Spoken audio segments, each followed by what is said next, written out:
This is Trend Following Radio, where great thinking comes alive. Nobel Prize winners, legendary traders, best-selling authors, and the pros that know what drive us irrational human beings. I am your host, Michael Covel. Not filtered, raw, honest. That's my passion.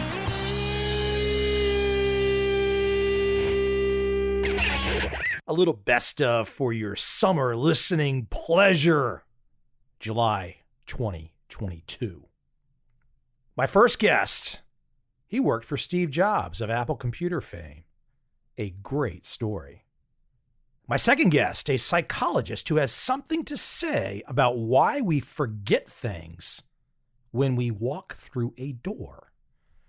Number 3 on the list, 3 felonies a day. That's right. You are committing 3 felonies a day and you don't know it. Number 4, what would a mega episode be without a little bit of that trading mindset? In fact, a little bit of that risk management mindset. 4 episodes combined into one mega episode for your summer listening pleasure. Enjoy.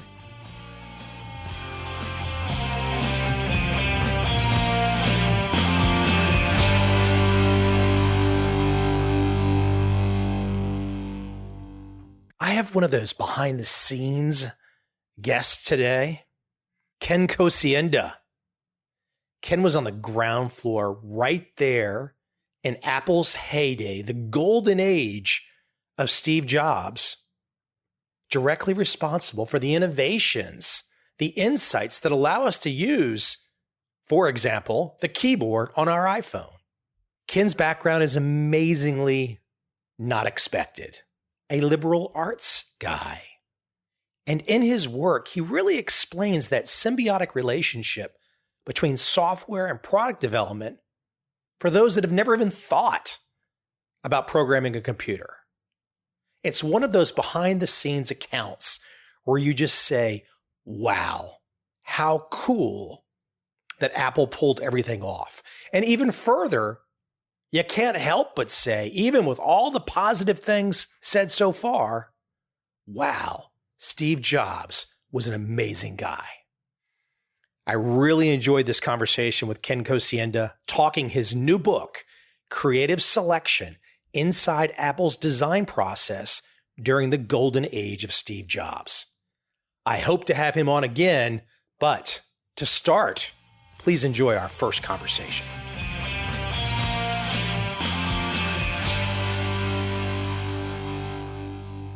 So I was thinking, in preparation of this conversation, I literally went back to Wikipedia and I'm trying to figure out what was the exact first Apple model that I had.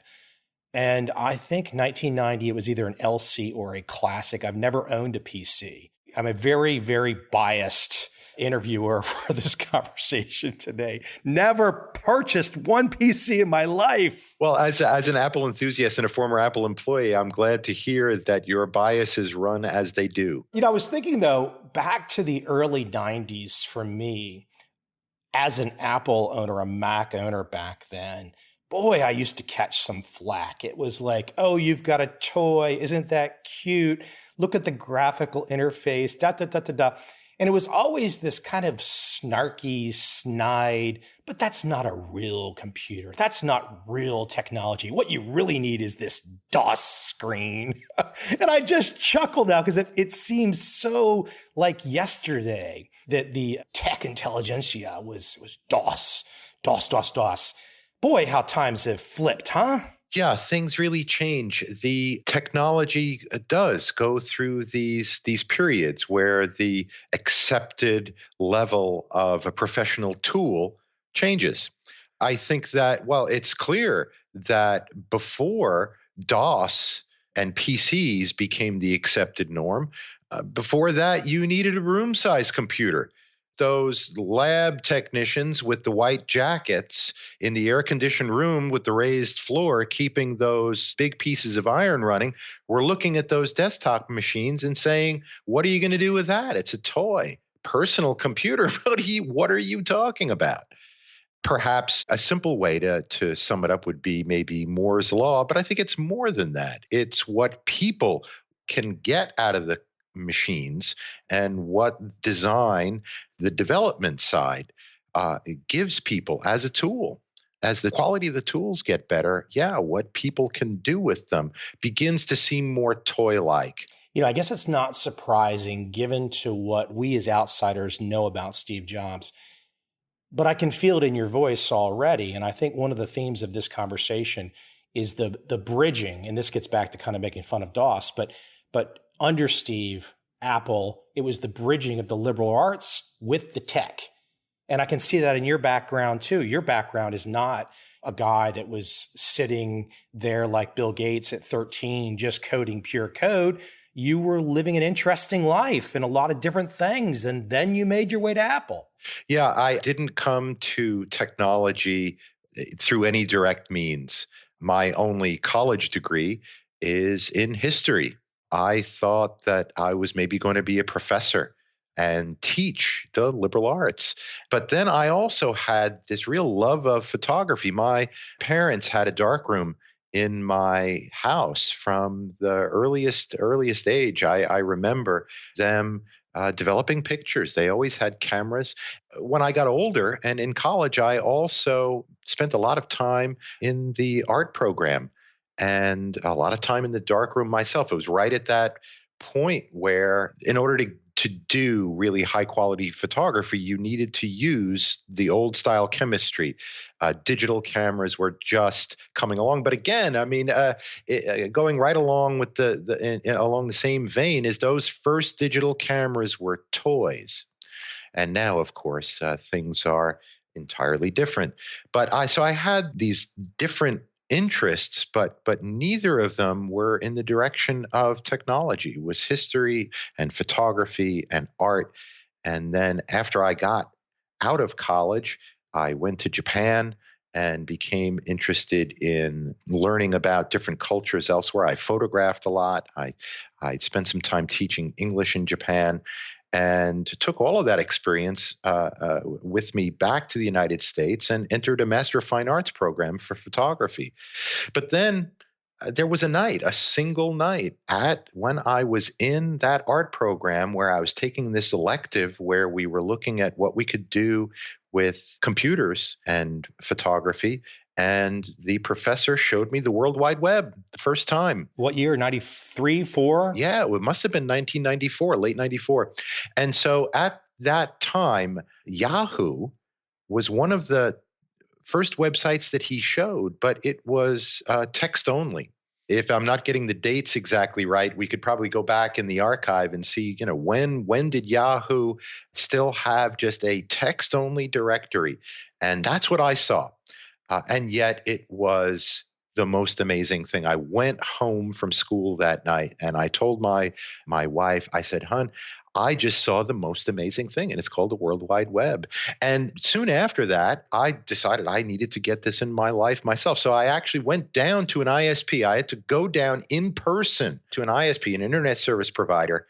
I wandered into the office and eventually got somebody's attention, who then directed me to a fellow who was sitting in a cube, and I watched him open up a terminal window and type on the command line to add my account for dial-up. Went home and got a modem, and so it just goes to show how far we've come in a pretty short time, where the internet wasn't on all the time. When I wanted to dial up this terrific new thing, the World Wide Web, I had to dial the phone, dial the modem, and connect to this ISP that was across town in order to get these 14.4 speeds, kilobytes per second, and these web pages would take such a long time to load.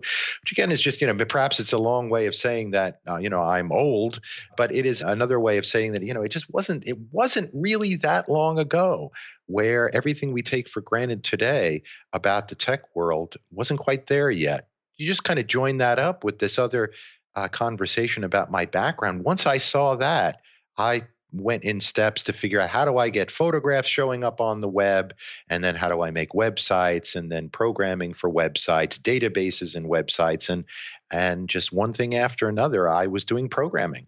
My programming background started, and it never really went past web pages, but I hired a Russian programmer to put together my first website, 4 pages of static HTML, 1996, 21-year-old Russian programmer, $4,000. He built me my 4 pages of static HTML with a couple images. He then proceeded to disappear. I then had to figure out, how do I edit that code that I can't read? How can I make changes without breaking it? That was my reverse engineering process. Well, it turns out that in my experience, that exact strategy was one of my best ways to learn new things.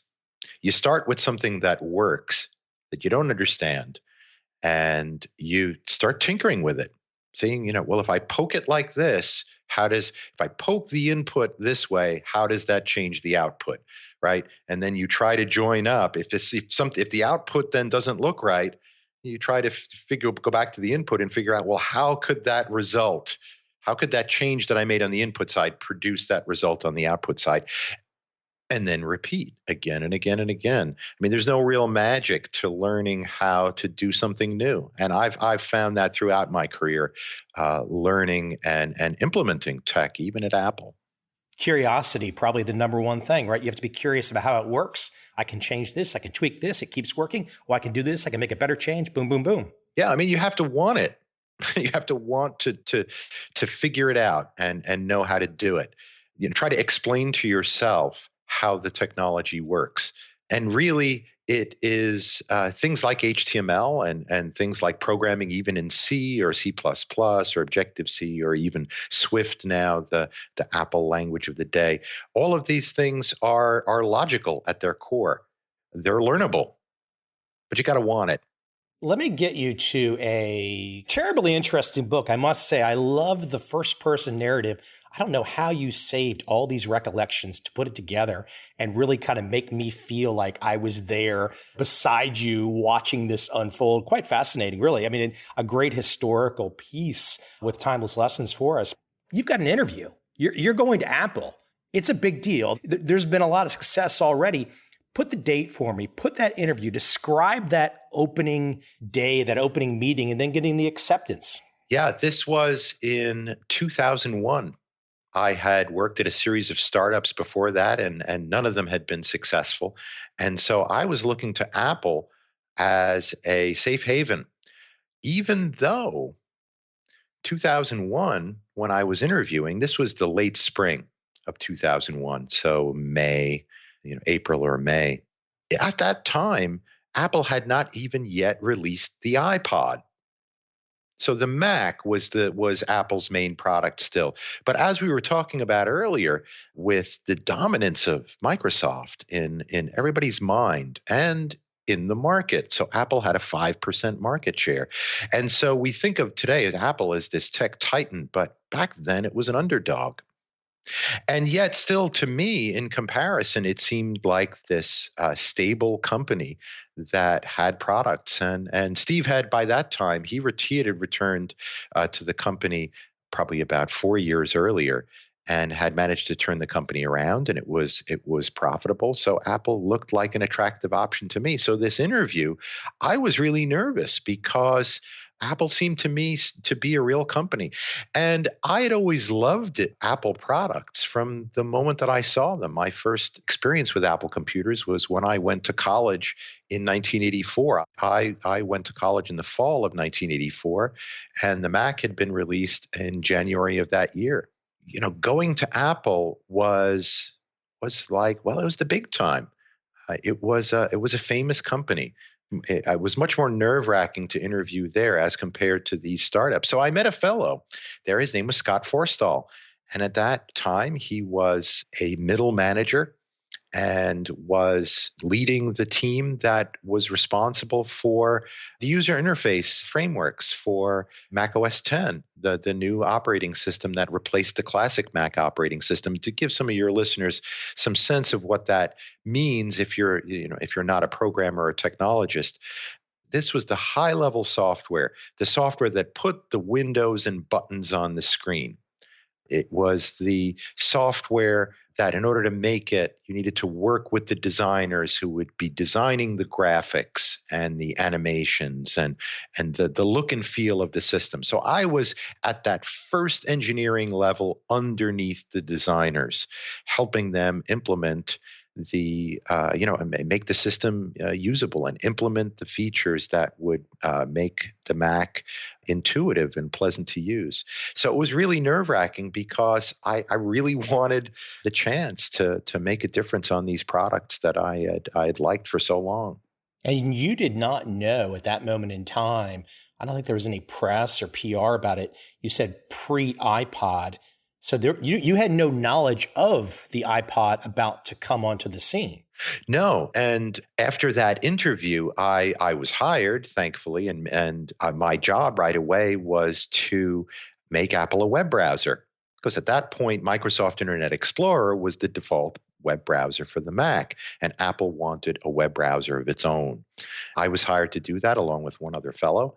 That was our secret. And Apple is a company of many secrets and was so even back then in June of 2001, finally, when I joined. And so the iPod was released in October of that year, and I found out about it that morning. Steve had scheduled an event to announce something on campus.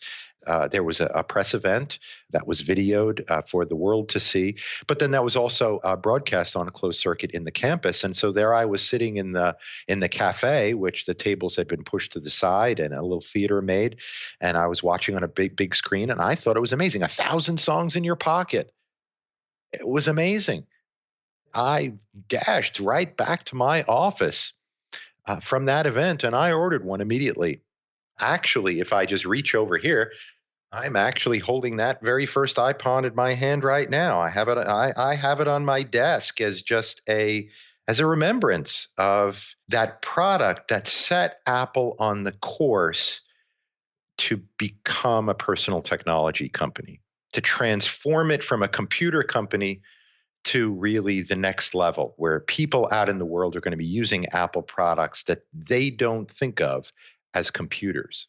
Tell me if I'm wrong the way I'm going to state this, but the success of the iPod was like venture capital, but without the constraints. Meaning the iPod's success was the real capital base that then allowed, and we're going to have to kind of compress time here a little bit in the essence of time, but the success of the iPod was the cash cow that allowed the iPhone to take place. Was that the real source of the revenue coming in, or do I have that wrong? No, I think you've got that right. And it was a base of resources. It provided this base of resources beyond money. The money was important, of course, because then it gives the executives latitude to try things. Yeah, you can then perhaps take a chance on something in the future without maybe running the company out of business. And of course, back in those times, people were still saying that Apple was doomed, beleaguered. Let me interject one thing here, though. Big picture, a cash cow appears. A ton of money comes rolling in. Corporate America sees this publicly traded company. I mean, it took a lot of huevos to go ahead and not just be like Microsoft, to literally take all this money and then say, not only did we just give you the iPod, we're going to take the iPod, add a phone, add a computer, and come up with something that you can't even imagine. I mean, that took a lot of gumption. Part of it was Steve's vision for the company, that he wanted Apple to be relevant to people's lives, in people's lives, to give people products that were meaningful and useful to them. The iPod was this step. Now, music was in your pocket. Okay, that's pretty special because I do, perhaps you do. I know most of the people in my family, circle of family and friends, music is a really important part of their lives. And so to have this wonderful part of what makes life worth living, what helps to connect things, maybe make you feel better when you've had a down day, put on a great song. And so that was wonderful. And so again, I mean, that was yet another part of this dynamic that Steve saw about how products in people's lives could give them these experiences that they didn't have before. Then the example also of the iPod as this pocketable device, and the knowledge and experience of manufacturing the products in their millions, developing the supply chain, developing the planning. The iPod in all of these ways was this springboard to the product that came next, the iPhone. And a tremendous amount of learning and self-education happened. And of course, then Steve was bold enough to take the chance, as you were saying, to apply some of these resources then and take a risk on, to parlay, kind of go double or nothing. Steve announced the iPhone January 2007. So when did you know about it? When did the company put it in motion? There was an effort that went on for some time, probably in the late 2003, 2004 timeframe. And I don't really know because there are other people who were involved in this and I wasn't yet. But the key technology that they were looking back in those earliest days that I just mentioned was multi-touch. What could you do to track multiple fingers and have the fingers become the input device to take the keyboard and mouse, put it aside, take the click wheel from the iPod, set that aside. So now you're going to be touching the content on the screen with your fingers. And so that was really a research and development project. Now, where I came in was just slightly after some others who then were told, yes, go make a product. We're going to commit to this in a pretty big way. And that we're going to try to make a whole touchscreen operating system, not just a demo, not just something that is a proof of concept more in the R&D setting, but we're going to try to make a product. And so when I joined, it was July of 2005, just about a year and a half before Steve was up on stage holding up an iPhone showing the world.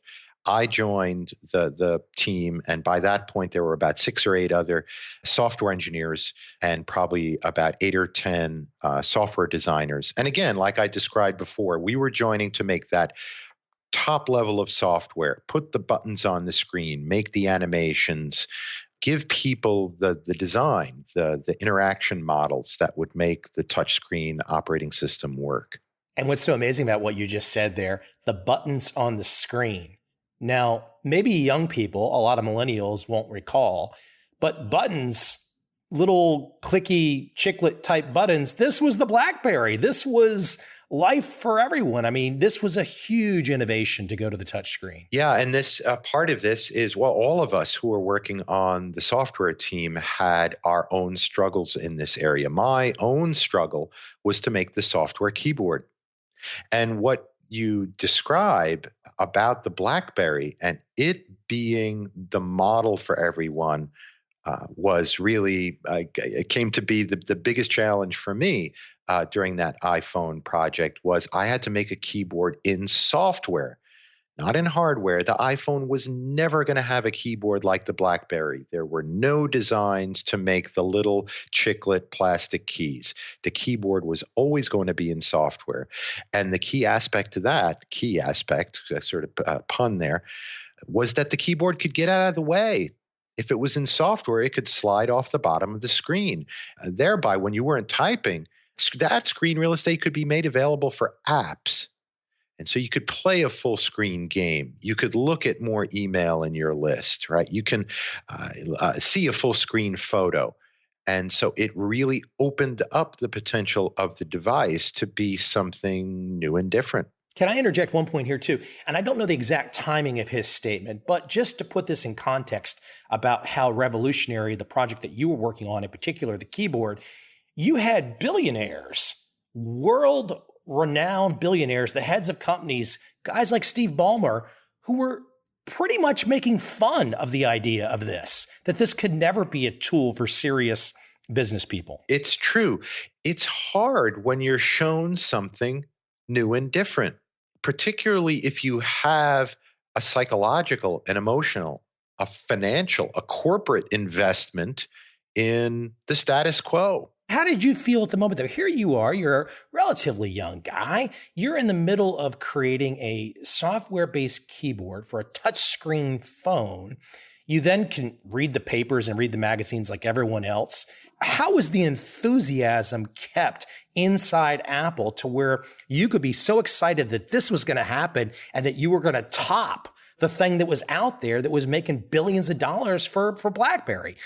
Was that enthusiasm kept inside on such, frankly, an R&D project at the moment? We believed in it. We believed in Steve. Important part about the way that we made the iPhone is while we were developing it, we were using it to the extent possible. Now, for a long time during that year and a half, from June of 2005, when I started, to when Steve was holding one up on stage, when he did, and when people could buy one, you could put it in your pocket. For most of the time, we had this whole kit of hardware laid out on our desk, and we had these prototype touchscreens that needed a tether, a wired umbilical to this whole other hardware to make the touchscreen work. While we were working on the software, there were other teams, secreted away from us, working on the hardware to miniaturize everything and to get all of those components small enough so that you could put it in this small case. And so it was this challenge that had multiple levels to it. There were parallel tracks, and we had our challenges in software to make the touchscreen work. But there were similar challenges, which again, I don't have much insight into, but I know that they existed to get the hardware working.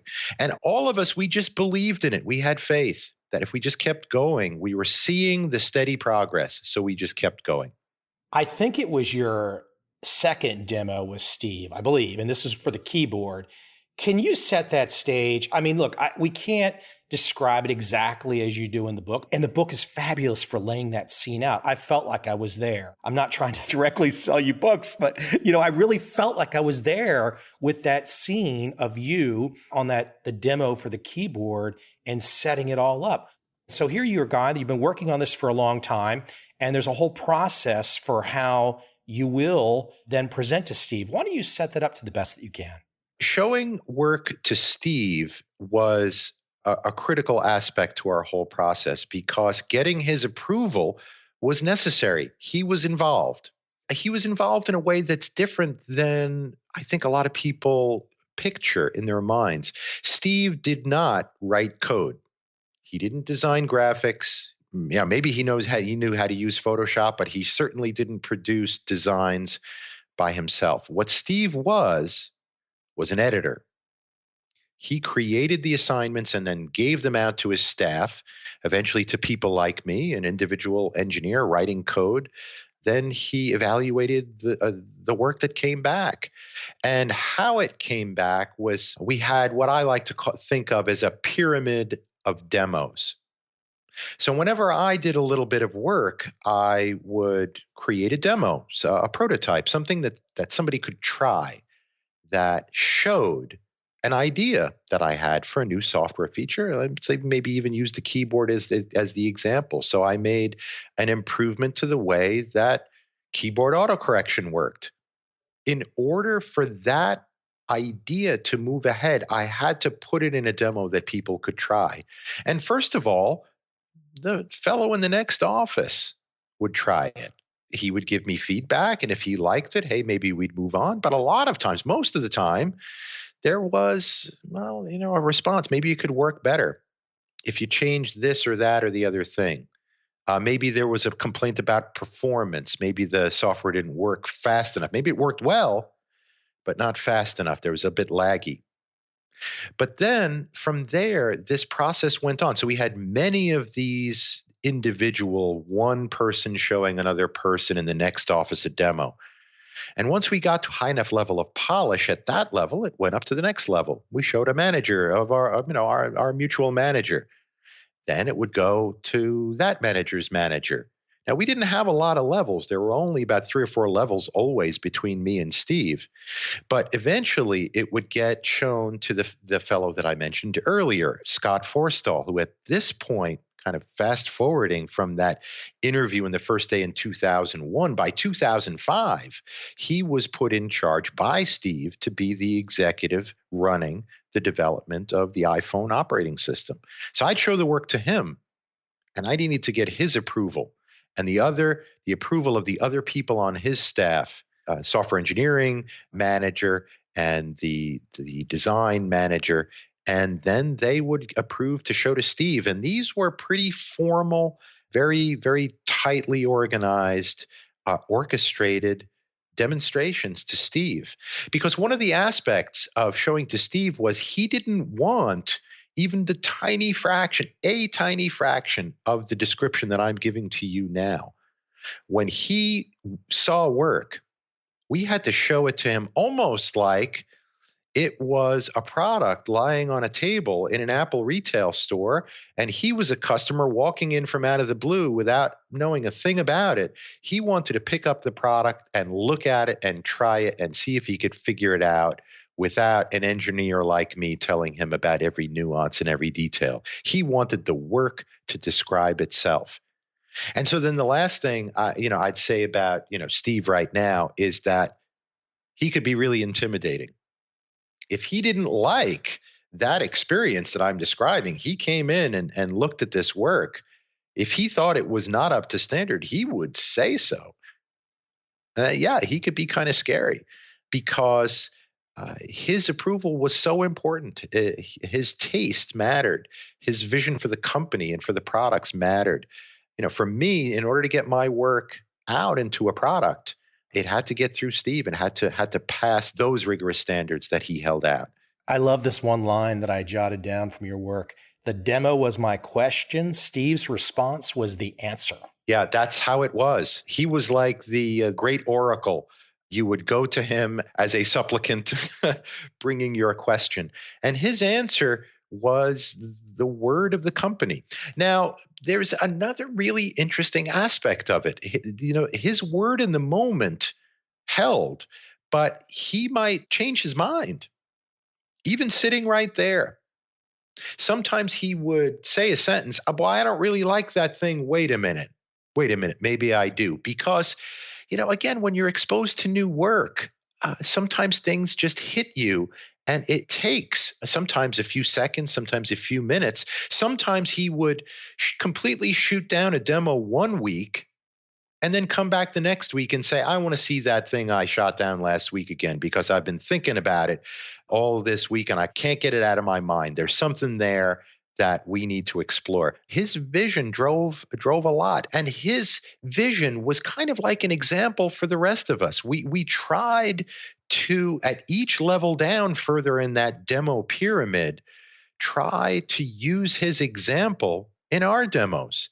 Try to be as rigorous and to have as high standards and to be as open to new work, but then also expect our teammates to give their best.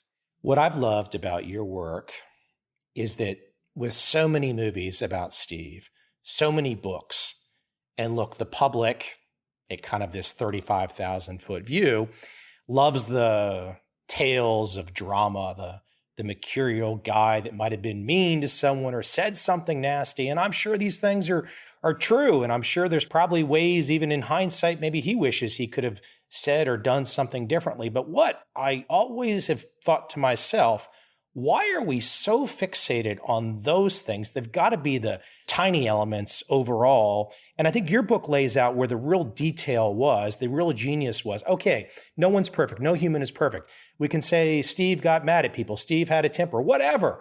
But those things seem minor by comparison for the overall effort. I do find it interesting after all these years, people still fixate on some of those things, whereas I find where you've put the focus is so much more important. Yes, Steve was focused on the products. That's what he cared about. He cared about making great products. The whole personal side of his life was something that he didn't bring to the office, but he did have an unwillingness to let social graces get in the way of efficiently pursuing the goal of doing the best possible work. One more little bit of color that I can add to the way these Steve demos happened is that they were very small. And getting invited to show a demo to Steve, involved a kind of a vetting process. When it came to software, Scott Forstall had to really give you the nod in order to get invited in to show Steve. And part of that was the belief that you had a thick enough skin that you could bear up under the pressure, and that you would be able to help make the products better right in the moment. That you'd be able to think on your feet if Steve challenged you, which he did for me multiple times. He would ask you a question and then stare at you, expecting your answer. And if you gave a good answer, that was a really excellent way of getting invited back for the next demo. Giving a poor answer or freezing, maybe really smart people kind of begged off of demoing to Steve because they just didn't like the particular dynamic that Steve demanded. It was a test in a way. It's a test. It was a test to see if you could help make the products better in the moment. For me, getting that experience of spending time with Steve and seeing how he looked at products, how he thought about products, how he thought about them, watching the thought process happen. When I would put a demo out for him, this keyboard demo that you mentioned before, when we turned on the screen and he turned his attention to the keyboard, he looked at it for, it must have been, 30, 45 seconds without saying a word. And then he did this unusual thing, which I'm not even sure what it was, but I can speculate. He looked at the work straight on, and then he turned his head in like little figure eights. And it's almost like he was trying to see the screen in his peripheral vision. How would it change?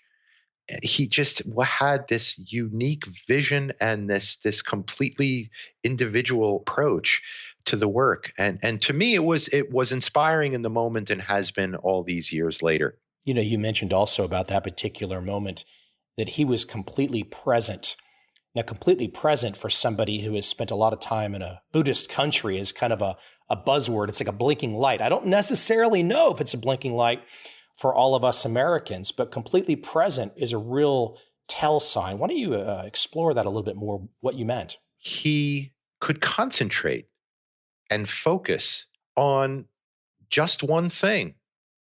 It was really just remarkable to see, because this demo, that day when I was brought into the demo room, he was actually talking on the phone when I was brought in. They had come to presumably had come to the end of the previous demo, and either Steve dialed the phone or received a call, and he just decided to take it.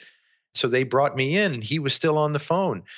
Even though there were a small group of us sitting there, 5 other people, 6 with Steve in the room, Steve was totally focused on his phone call. It's like we weren't even there. I mean, it was a kind of uncomfortable because there he is talking to, some important executive somewhere, presumably, just given what we could overhear. But you're trying not to overhear because you don't want to be eavesdropping on the guy. But he didn't seem to care. And then when his phone call was done, he puts his iPhone back in his pocket, because this was actually a demo for the iPad, so the iPhone was actually already out by that point. So he puts his iPhone back in his pocket, and he swivels in his office chair, and he turns to me, and it was like I was the only guy in the world. It was intimidating, but in a particular way, in that Steve had there's kind of this legend about Steve that he could tell you anything and make you believe it. And there's the funny little name that people call it, the reality distortion field. Steve could make you believe anything that he wanted because he just through this sheer strength of his personality. And yet, when he looked at me, it was like he flipped the switch on that. He reversed the polarity on this reality distortion field. And I got the feeling that there's no way I would be able to pull the wool over his eyes, even if I tried. Such was his focus. It was like he just banished all flummery. If you were a bag of wind, you would never make it through a Steve demo. You had to be, or try to be, as focused and on point as he was. This is a great moment for a pivot, because everything you're describing is one instance, your situation, one aspect of the iPhone. But you lay out in your work this kind of what you call this evolutionary design model, this kind of Darwinian process that you guys kind of, pulled together. You call it creative selection, kind of all this about incremental improvement. So even though you describe this one experience, this demo with the keyboard, we have to imagine outsiders, and I guess you on the inside too, this was going on all the time, nonstop, improvement never stopping, and all aspects of the device, the iPhone. And Steve is the maestro doing this all the time. Yeah, it was the culture, this culture of never really being satisfied, never being done with the work, always able and willing to go back and try again. And so, just a few words on this creative selection idea, this evolutionary design model. And it begins with a couple important ideas. Number one is when you have some notion, you get a dream, an inspiration to create something. We found that it wasn't enough to just step up to a whiteboard and maybe sketch it out and talk about ideas in the abstract. We didn't really do that very much. Instead, I would go back to my desk and I'd write a program and load it onto a prototype piece of hardware and then put it in your hands, give you something you can try that embodies that idea. And I tell you, those first efforts, those first prototypes were terrible almost all the time.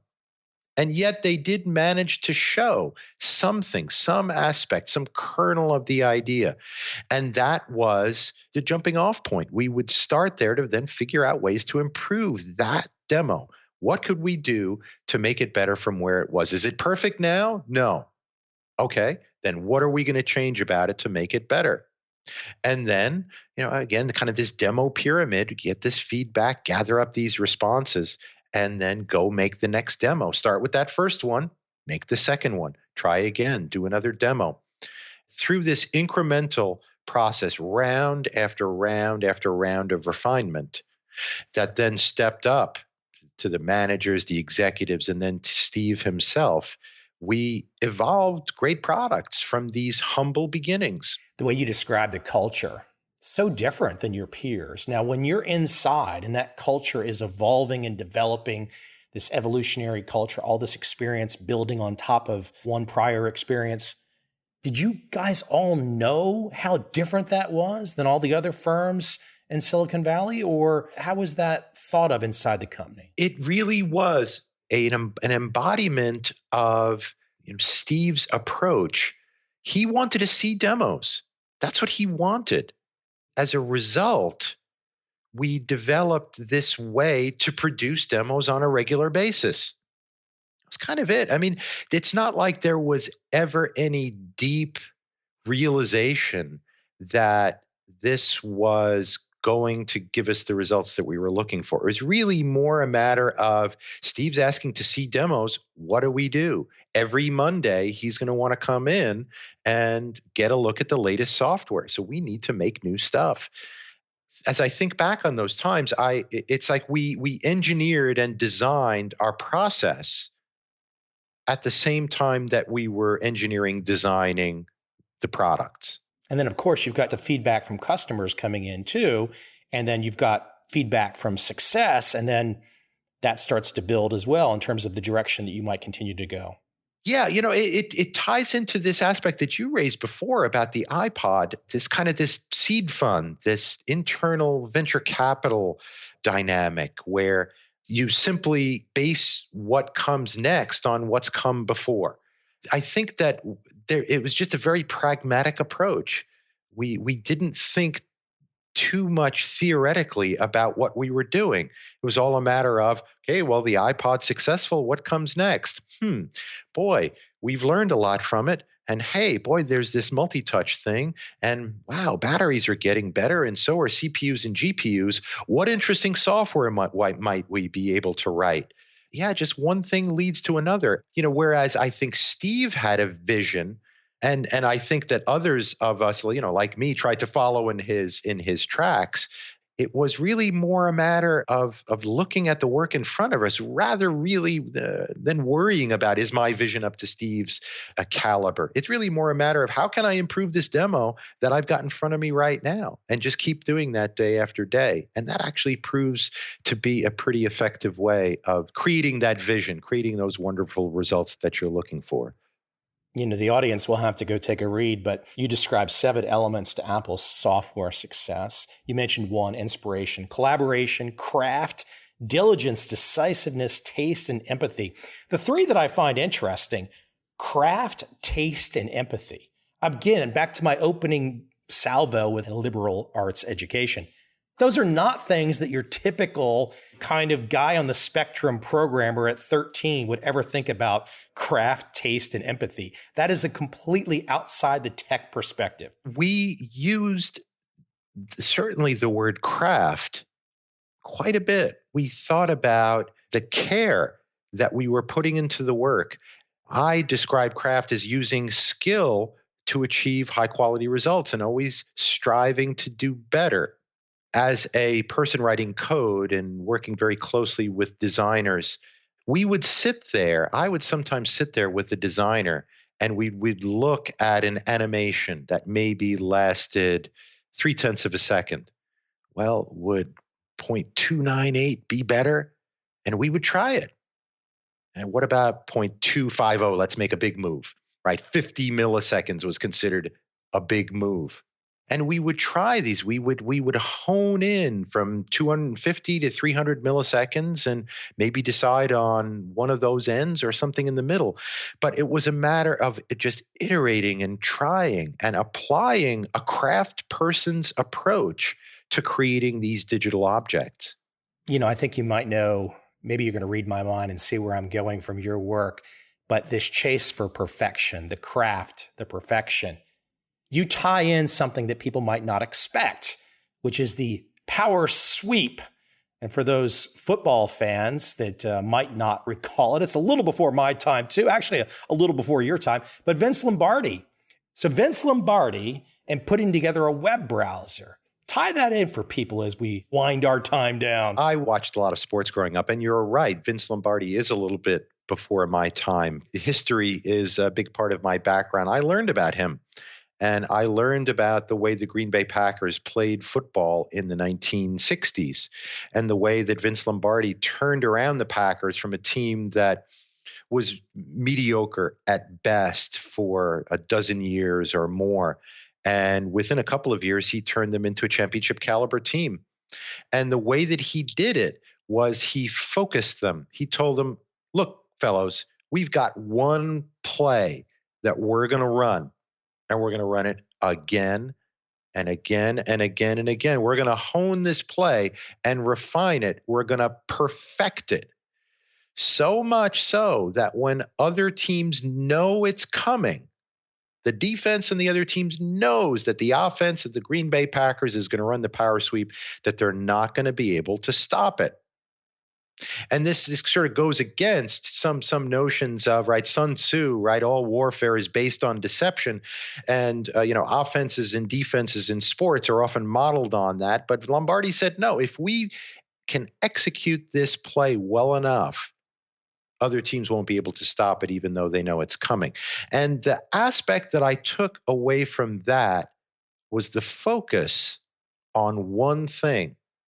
And so how that relates to a web browser is that when I joined Apple, Steve Jobs gave me and one other fellow, and then eventually a couple of other people joined us, this mission to make a web browser for Apple. And he said he wanted it to be fast. And his idea was, well, Apple already had a web browser, Microsoft Internet Explorer. And if we're going to replace it with a new Apple browser, we're going to be taking an existing product away from people, giving them something new. Well, we're going to have to give them a reason to change, a reason to feel good about this new program that we're going to give them. So he challenged us. He said, I want you to make this new Apple browser way faster, much, much faster than Microsoft Internet Explorer. So go. Now, this is, again, an interesting insight of the way that Steve worked. What he said to us at the beginning of our web browser project was very similar to what Vince Lombardi told his football team. Hey, look, we've got one thing that we're going to focus on, and this is going to be the linchpin of our success. Building on that Lombardi example, that Steve Jobs example, we worked for over a year to just refine and hone the speed, this performance of our software. And by time we were done with Safari, it was 3 times faster than Internet Explorer. That achievement, I think, is a worthy one. It's good. But the key takeaway for me is that it was on purpose. It wasn't just luck. It wasn't just that it was a feature that turned out better than we expected. That speed of that web browser tied all the way back to that initial vision, that initial challenge, that statement from Steve, make the browser fast, just like Vince Lombardi told his football team. I could sit here and pick your mind for hours. And I actually almost want to challenge you. It's like, yes, you've put down this book, but you could lay down your own podcast. You could literally, or I could interview you for hours and hours and weeks. Now, you're not going to do that, but it is one of those things where it's so much fun, and for, at least for me, to really kind of dive through your world, the world of Apple, and to kind of live vicariously through the experience and learn something, right? That's the whole goal here. What can we learn from yourself, from being at Apple, from Steve? You know, now that he's not here, what can we all take away and hopefully apply to our own lives, our own businesses into the future? And what can we do better? Because, you know, again, as I started this conversation off with talk of DOS and stuff, there was a period of time, I mean, my gosh, what would have happened and what would have been the development of technology if Steve did not appear on the scene? I tend to think over time, a lot of these, you know, graphical user interface advancements would have happened, but would it have been at the same speed? Would big monopolies have kept us in DOS forever? You know, what would have happened, right? Yeah, you never know. There are no guarantees to how things are going to work out. There's a whole lot of luck and just serendipity. And Steve was here, and now he's gone.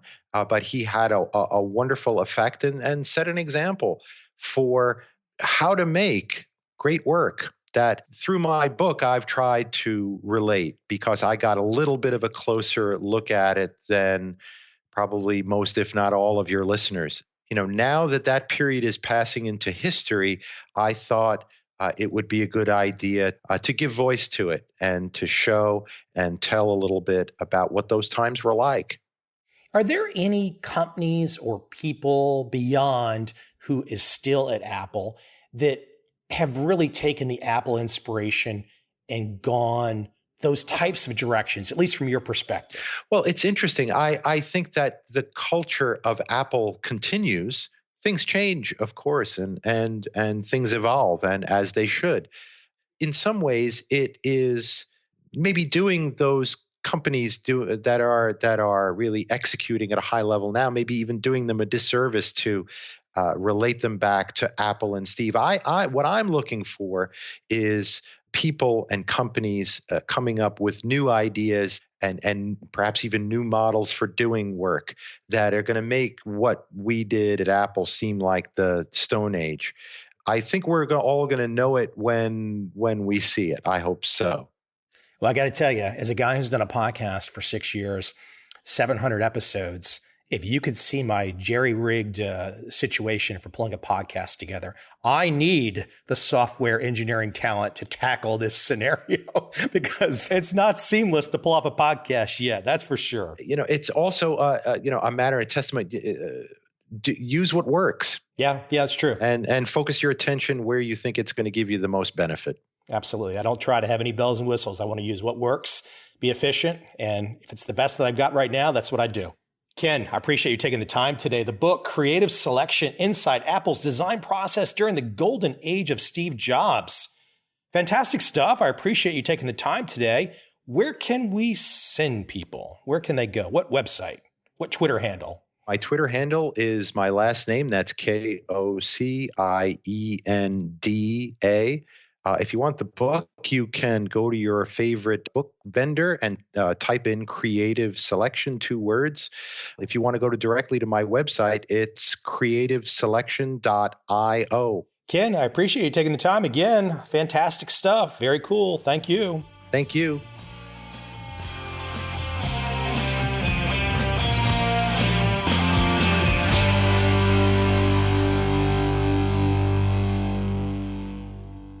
Before I jump into my guest today, I have a request. I make these requests occasionally. Maybe you think it's quite often. If you like this podcast, if you want to give a little love back, go to iTunes, write a review. Let me know what you think. And if you want to take it a step further, go pick up one of my books like Trend Following or The Complete Turtle Trader. Go on to Amazon, write a review. I will appreciate your hard work and will continue to deliver great guests like my guest today, Gabriel Radvansky. He's a professor specializing in cognition, brain, and behavior. His research is focused on the development of mental model theory for human memory and cognition. Mental models, just a person's representation of a situation they experienced, read, or heard about. His research is aimed at understanding how people create, organize, store, and retrieve mental models. And he has some especially interesting research into the issue of walking through doors and forgetting. When you walk through a door and you forget what you were just thinking when you go into the next room, it's a touch more complicated than perhaps you've ever thought about. Let's jump right in today to my guest, Gabriel Radvansky.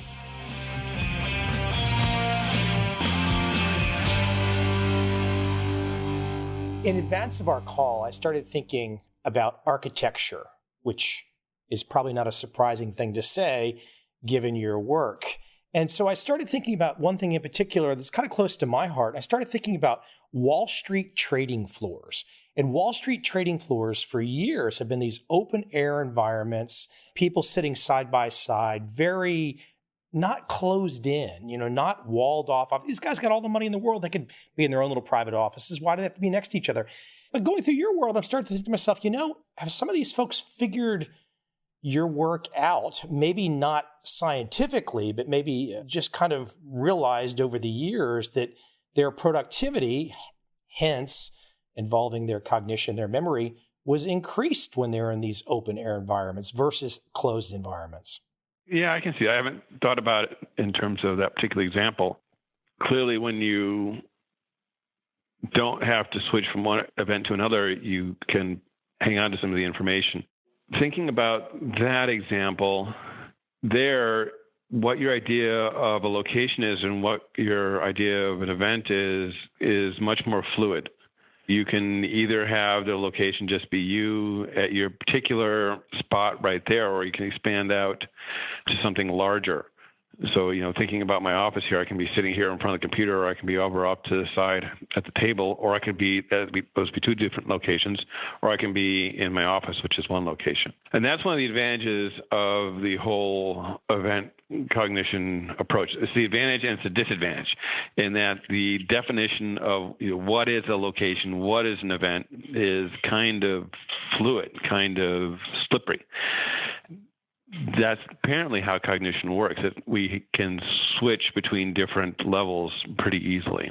I'm jumping in here right off the bat with that example, but for our audience, I should probably let you take it a little bit from the top. A little inside baseball here. And what we're really talking about is this classic conundrum that we've all experienced that you've really figured out, which is, why does walking through doors just throw us for a loop? Happens to me all the time. I'll be in one room and I've got the great thought, the brilliant thought. Look, I'm a guy that writes things. I walk into the next room and I'm like, where the hell did it go? Yeah, exactly. I think most people think about it in terms of the disadvantage. Why is that a problem? Why does that happen? Why do I forget these things when I walk through doorways? But I think of that more as an advantage, because if you think about the environment, when you go from one environment to another, you don't want to carry the stuff from the previous environment into the new environment. So what you do in a forest may be different from what you need to do when you walk into a meadow. And so you need to leave some things behind and pick up on new things. And I think it comes into play in terms of the architecture of the buildings that we build, bringing up your previous point, that the reason we have different rooms and doorways separating between rooms is because we do different things in those places. And you usually want to leave behind what you're doing in one place to pick up what you're going to be doing in the new place. And that's, I think, an advantage. So that's why I think that happens. Why don't you define event boundary? You brought it up there in the beginning, but I should probably let you define it and let people understand where you're coming from. An event boundary is something that defines an event. For us, events have a lot of components. Events occur in some spatial temporal framework. So that means the location that you're in, so the spatial boundaries, whatever it is you're at, a room or an outdoor area or whatever it may be. And the temporal boundary is the beginning and end of some coherent sequence of actions, such as watching a movie or having a phone call or whatever it may be. So that's the container, the spatial temporal framework. Within that framework are entities, and the most important entities for us are people, but there could be other things. They could be objects or things of that nature. Each of those entities has properties. This can be something very physical, like how something looks or how something sounds, or it could be something more innate, such as some internal state or some goal or things of that nature. And the fourth component is that those entities within that spatial temporal framework have interrelations amongst one another. It could be spatial relations, it could be social relations, it could be ownership relations, any of those kind of things. And then finally, each of those spatial temporal frameworks can be joined by temporal sequences or causal sequences, where you have cause and effect. So that's kind of how we think about events. Now, an event boundary is whenever any major shift occurs in any of those elements. So most of the work that you've been thinking about, and that probably gets most of our time talking about, are spatial shifts, going from one region to another. So when you change that spatial temporal framework, change that setting from one place to another place, we call that a spatial boundary. Now you can have other kinds of boundaries as well. So you can have a temporal shift. You're watching a movie, and suddenly there's a big jump in time, either forwards or backwards or what have you. That would be an event boundary. Or a major character walks into a room or walks out of a room. Then that's another event boundary because you're changing the entities that are involved, things of that nature. Does that give you a better idea about what an event boundary is? Yeah. Because I'm just getting people to grasp the idea of like, look, we instinctively have all experienced the walking through the door and forgetting. You've broken this down at a very granular level. So I just wanted people to have a framework to understand where you're coming from. Yep, that's kind of the basics of it. Let me let you go back in time a little bit, though, because before we start to flesh out things, I would love for you to go back in time, because this is a terribly interesting direction you've gone down. We take for granted these things, and we really don't ever get under the surface, but you've gotten under the surface. What was the moment for you where you said, oh my gosh, memory, cognition, I'm going down this path? What age were you when you started to say, this is it, I love this, this is my passion, I'm going this way? Was there some kind of moment for you that really triggered you, your passion? Yeah, it was my first day of introductory psychology. I don't know. Something about Ben Wallace, my introductory psych teachers. It was clear to me that all the questions I'd sort of been asking in my head could be answered from that perspective. So as a cognitive psychologist, like a lot of cognitive psychologists, I come from psychology from a sort of a different angle. So my original major in college was physics, and then I went to computer science because I liked the whole AI thing, and then I got into psychology because I was really getting at the questions about what is thinking, what is the mind, how does it all work. It's a little bit different from a lot of psychologists who want to be helpers, who want to be clinicians and things like that. So it's a little bit different kind of psychology. I guess I'm the more nerdy guy in a lab coat with the rats in the maze kind of approach to things. So that's kind of how I got involved in it. My college grades were average, and after I got into this, they just sort of took off. So clearly that was an indicator to me that this is what I should be doing. And I've been doing it ever since, and everything's good. Was there any particular, you mentioned that first class, was there anything, a particular example, something the professor said, something that sticks as color in your memory that really pushed you, or is it just the overall experience? I think it was just the overall experience, just his first day description about what a psychologist is, what a psychologist does, sent me over the edge. I was at a sort of a loss of what to do. I'd taken the previous quarter off because I didn't feel like I was going anywhere. And this was actually in the summer, coming back to school, and everything just opened up for me. Everything just was timed perfectly. I was ready to receive that. I would love to go back to the history of memory research, and for you to perhaps lay some of that foundation for some of the early pioneers. I've read some names, but is there a particular pioneer where we can really look at, say, okay, that it really started there. And perhaps knowing that it started there and then kind of trace some of the evolution to where we are today. Well, it all started with Hermann Ebbinghaus and the publication of his book in 1885, looking at memory. That was very early on. He basically wanted to study memory and what he thought was the pure form by memorizing long lists of nonsense syllables, so consonant, vowel, consonant trigrams that have no meaning in the language. In his case, it was German, because he was German. From that, we derived some basic principles of memory, such as the forgetting curve, the idea that you lose information over time, and this goes in a regular way. It's proportional loss over time. That's kind of started it all. Memory from that point had fits and starts. There was what we call the behaviorist era in psychology, where you give guys running rats and mazes and things of that nature. And then memory didn't really take off as a topic of study per se in force until probably the early 1960s, where people started using the invention of the modern digital computer as an analogy for how the mind works, which makes sense because engineers were designing computers the way they thought the mind worked. We were using this device to serve as an analogy for how we think that human memory works. So we've got this long-term memory, which would be like your hard drive. We've got your working memories, what you're currently thinking about, so that should be like your RAM, and things of that nature, and looking at how the computer accesses information and using that as a guideline to look at how we access information from our own memories. The way of thinking about studying cognition and memory is, as psychologists and other cognitive scientists, we're trying to reverse engineer the mind. We're giving people information, we're seeing what comes out on the other side, and trying to figure out what's going on in between. The same way an engineer might try to reverse engineer some device that he can't actually get into to figure out how it's working and what it's doing. That's kind of where we are. As you bring up that example with the early pioneers in computing technology, their thinking of how the mind works.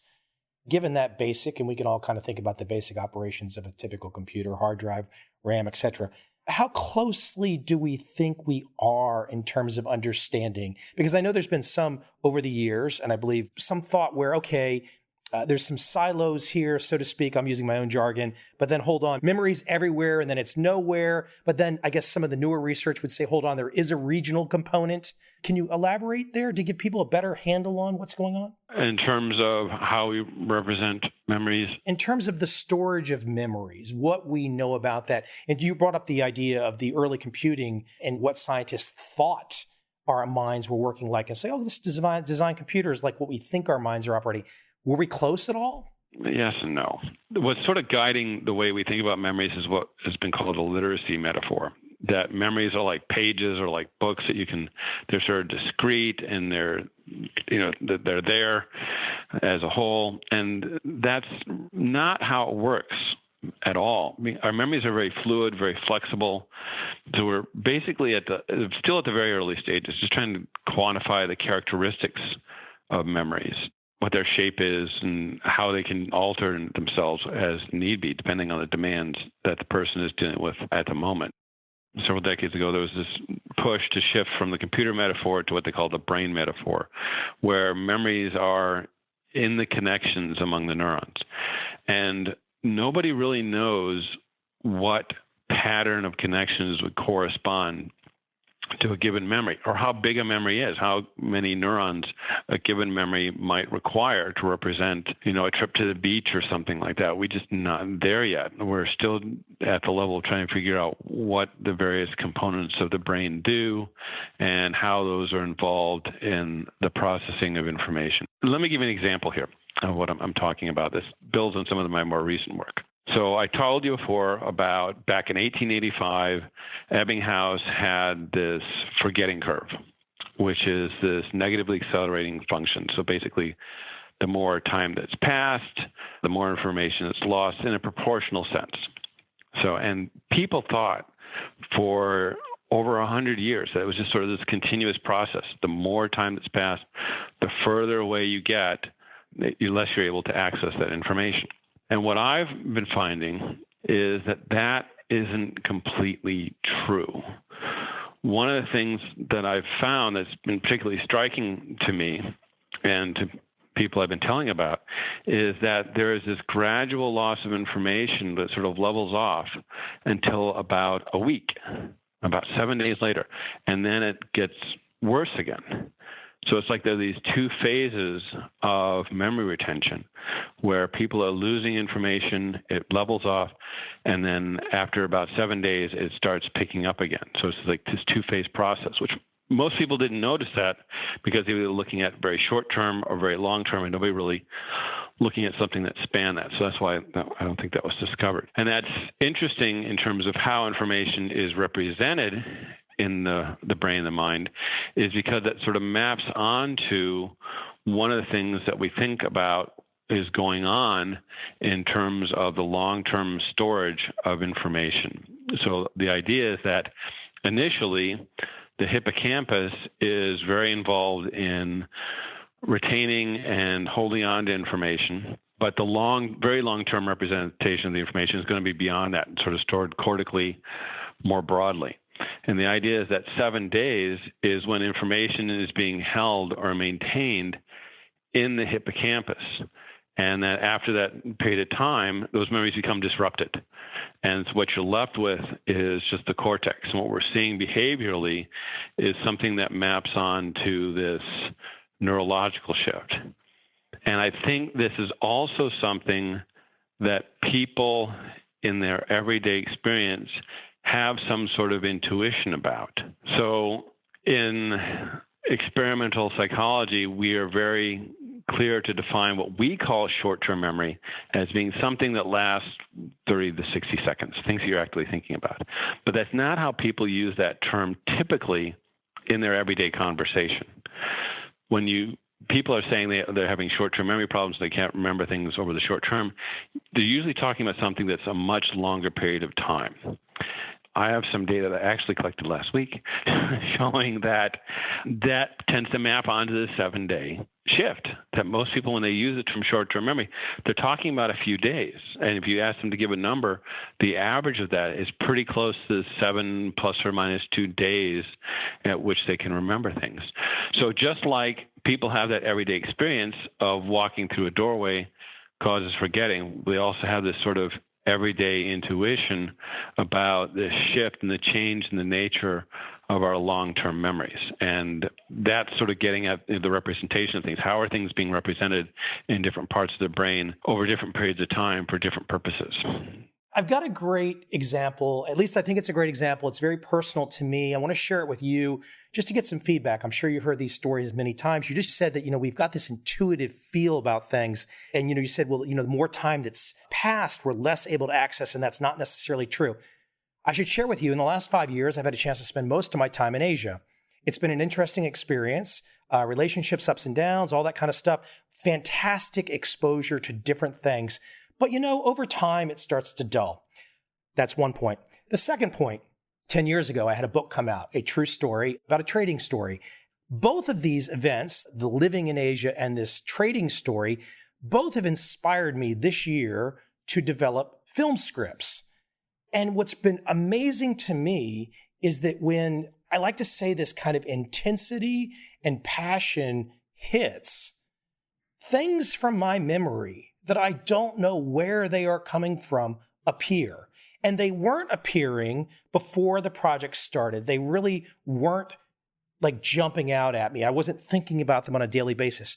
But when the words start to appear on the page and you start to fill in the blanks, it's phenomenal to me that things start to appear out of nowhere. The trading script, I hired an LA screenwriter.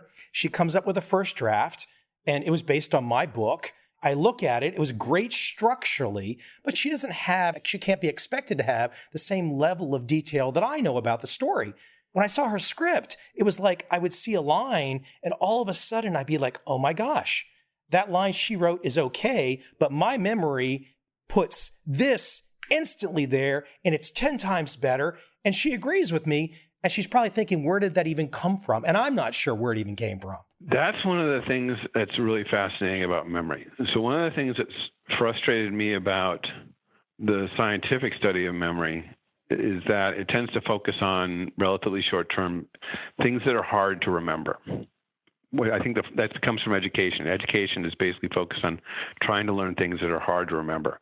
There's a lot of things that we learn at a high level of detail very, very quickly that are stored very, very well. And the example I always use is Netflix. So your favorite show comes on Netflix, it's released, the whole season's there, you binge watch it, and then you don't see another episode for like a year or more, right? That next season starts, you have no trouble remembering basically what's going on. You've forgotten a few details here and there, but you basically have a good grasp of what's happening and why it's happening, things of that nature. And I think that's basically how our memories are working in our everyday experiences, that we're encoding, consolidating, and storing high levels of information. So when I look at memories for things that people learn in the lab, they forget those things very quickly. Lists of words and sentences, it's gone within a few minutes or hours or days or what have you. But other things tend to hang on for long periods of time. So memories for films or books or life experiences, there's some forgetting there, but the forgetting is much, much more shallow. The rate of forgetting is much, much more gradual. That's, I think, an important thing that we really need to start looking at. And it's hard to do that because you have to wait very long periods of time to assess these things. And you're not going to get tenure if you're waiting 10 years to test somebody's memory. An important thing to keep in mind about memory, and this is very, very important. I tell this to my students the first day of class, is that memory is not about the past. We don't have memories so we can think about things that happened in the past. We have memories so that we know what to do right now and we know what to do in the future. And we draw upon our experiences of the past to help us what we're doing now and to help us doing things that we're going to be ready to be successful in the future. So when you talk about these things coming to mind that you haven't thought about in years, generally, whatever the cues are that are available to you at the moment, they're very diagnostic. And so they're picking out those memories perfectly. That's a great example. In my situation, you're right. The writing from this other person, it was a cue that then smacked me in the head and said, boom, like that. I used two words with you. I said kind of my intuitive feel would be when things happen with me that involve a certain intensity or passion, I find my memories are spurred even more. But the better word to use really might be the emotion of it. When the emotion hits, that's when, boom, it's go time and it comes back instantly. Yeah, our memories are, I talked about the hippocampus. Another structure that's really associated with that is the amygdala.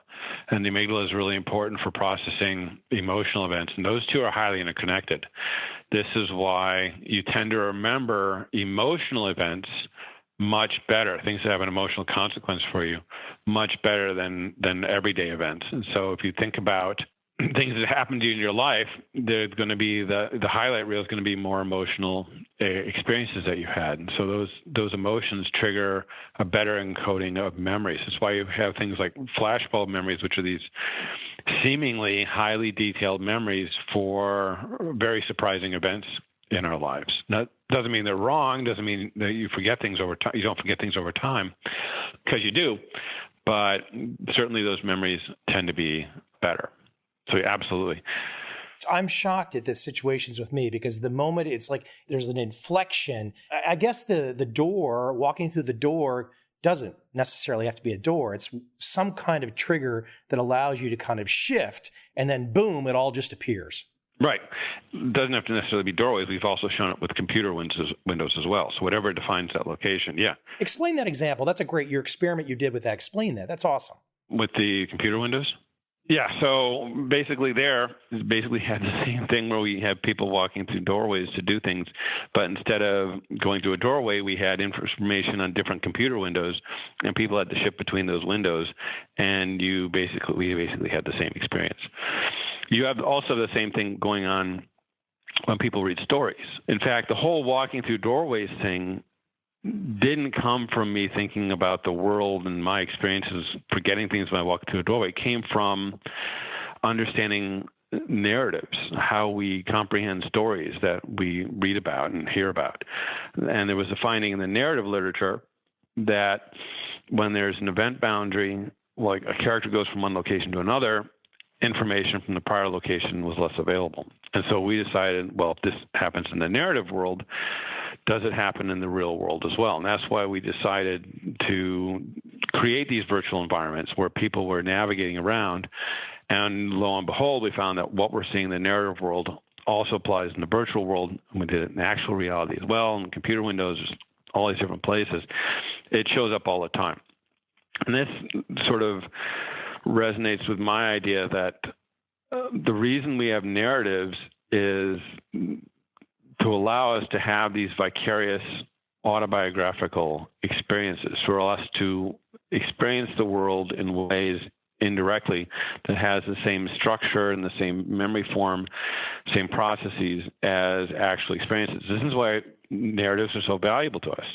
You know, your life story is a narrative. Hearing about other people's stories are narratives. When you read books, when you see films, things of that nature. And the narratives that we're drawn to are the ones that allow us to have experiences that would be difficult to have in the real world, or don't really actually want to have it, but want to have the experience of it, those kinds of stories. So that's why we have the kinds of novels and films that we do, and nobody's watching stories about people in their office typing at the computer. I would prefer some diversity past superheroes, though. Right now, we seem to have gotten stuck on superheroes. You know. Well, yeah, they're pretty intense. Yeah. Hey, listen. Let me kind of shift you into a big philosophical point. This is a quote from you. It's kind of random, but I'm sure it won't feel random to you. But it's a quote from you. It says, "The study of human memory is the closest one can get to a systematic study of the human soul." Wow. That's a big line. That's a big line. Yeah. I could probably keep you for hours on that one, huh? Why don't you set that up for the audience and explain that sentence, and let's see if we can kind of go down the rabbit hole with it some. Basically, you know, who are you? You know, I think, who are you as a person? And I'm not using soul here in the theological sense. I think I'm using soul here in the sense of just understanding who you are as a person. Who you are as a person is driven a lot by your experiences. And to know who you are, you have to understand what your memories are, what experiences you've had, what kind of information are you carrying around with you. When you meet somebody, you give this story of what you've been through, and you tell stories about experiences you've had, things of that nature, to give people a feel for what your values are, where you're coming from, what your goals are, things of that nature. We also tell these stories to ourselves to understand, why am I doing this? You know, why am I going on this trip? Why am I want to buy this music? Why am I reading this book? Those kinds of things. That's kind of what I mean by that. By understanding all of the experiences that we've had, that gives us a feel for who we are as people. Speak to the systematic study, though. The word systematic jumps out at me in that sentence. We're really good at telling ourselves lots of stories about ourselves, and some of those stories are wrong. You know, sometimes we think that things are going on with ourselves that we're just wrong about. It's just not, doesn't work that way. In order to understand what's really going on with memory, we have to do these scientific studies where we have our experiments, dependent variable, independent variable, control variables, all those good things, so we can really be sure about what it is that's producing the kinds of behaviors that we're observing. It's due to thing X and not due to thing Y. Can we be really certain about it? So one of the examples I give in class is I ask people how they access information in their working memory, which is the stuff that they're currently thinking about. And I give these 3 different possibilities about how it might work. I ask them to raise their hand in terms of which one they think it actually is.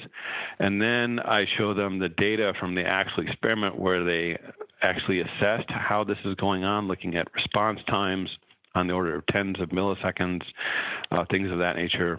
What evidence is really being used to support a particular theory? And the theory they pick is by and large wrong. 90 to 95% of the students get it wrong.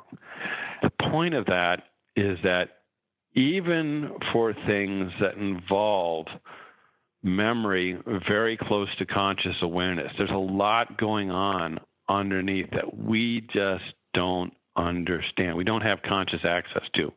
And we have to do these systematic experiments to test various ideas about what's going on to be sure to actually understand objectively something about the nature of the human condition. What does it really mean to be human apart from our subjective experience about what we think it means to be human, which is sometimes right. I've talked about intuitions before, but it sometimes is wrong. There's just a lot going on that we just don't have conscious access to.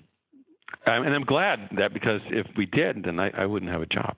Well, yeah, I guess at some point in time, if we figure it all out, we'll just kind of like hook our minds up to a hard drive, and we'll duplicate our minds to a hard drive, and we'll live in virtual reality forever, I guess, to some degree. I would love that.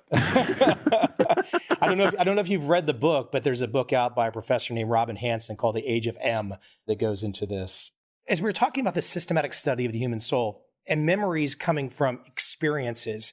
Now, what's difficult here is that, as a scientist, you're kind of like observing, but as you start to observe, it becomes hard not to push students and to push adults further. And what I'm getting there is that the more experiences we have, the more interesting it's going to become for all of us. But if we go down this path, and I think so many people do, they kind of go down the path and say, okay, we'll do 4 years of college, and then we stop, we go into the quote real world, we get a job, start family, etc. And a lot of that learning and those experiences stop. And I mentioned earlier to you, ending up in Asia for 5 years completely unexpectedly. And it does something to you. It changes something. It shifts things. It's all tied together with the damn topics that you're in the middle of, excuse my bad language. From your situation, like, we really want people to say, you don't stop, keep going, don't quit. Absolutely. And formal schooling is only one way to do this. Art Kramer has these 3 things he suggests for successful aging. That is to be active intellectually, being active socially, and be active physically. So be active in those 3 areas.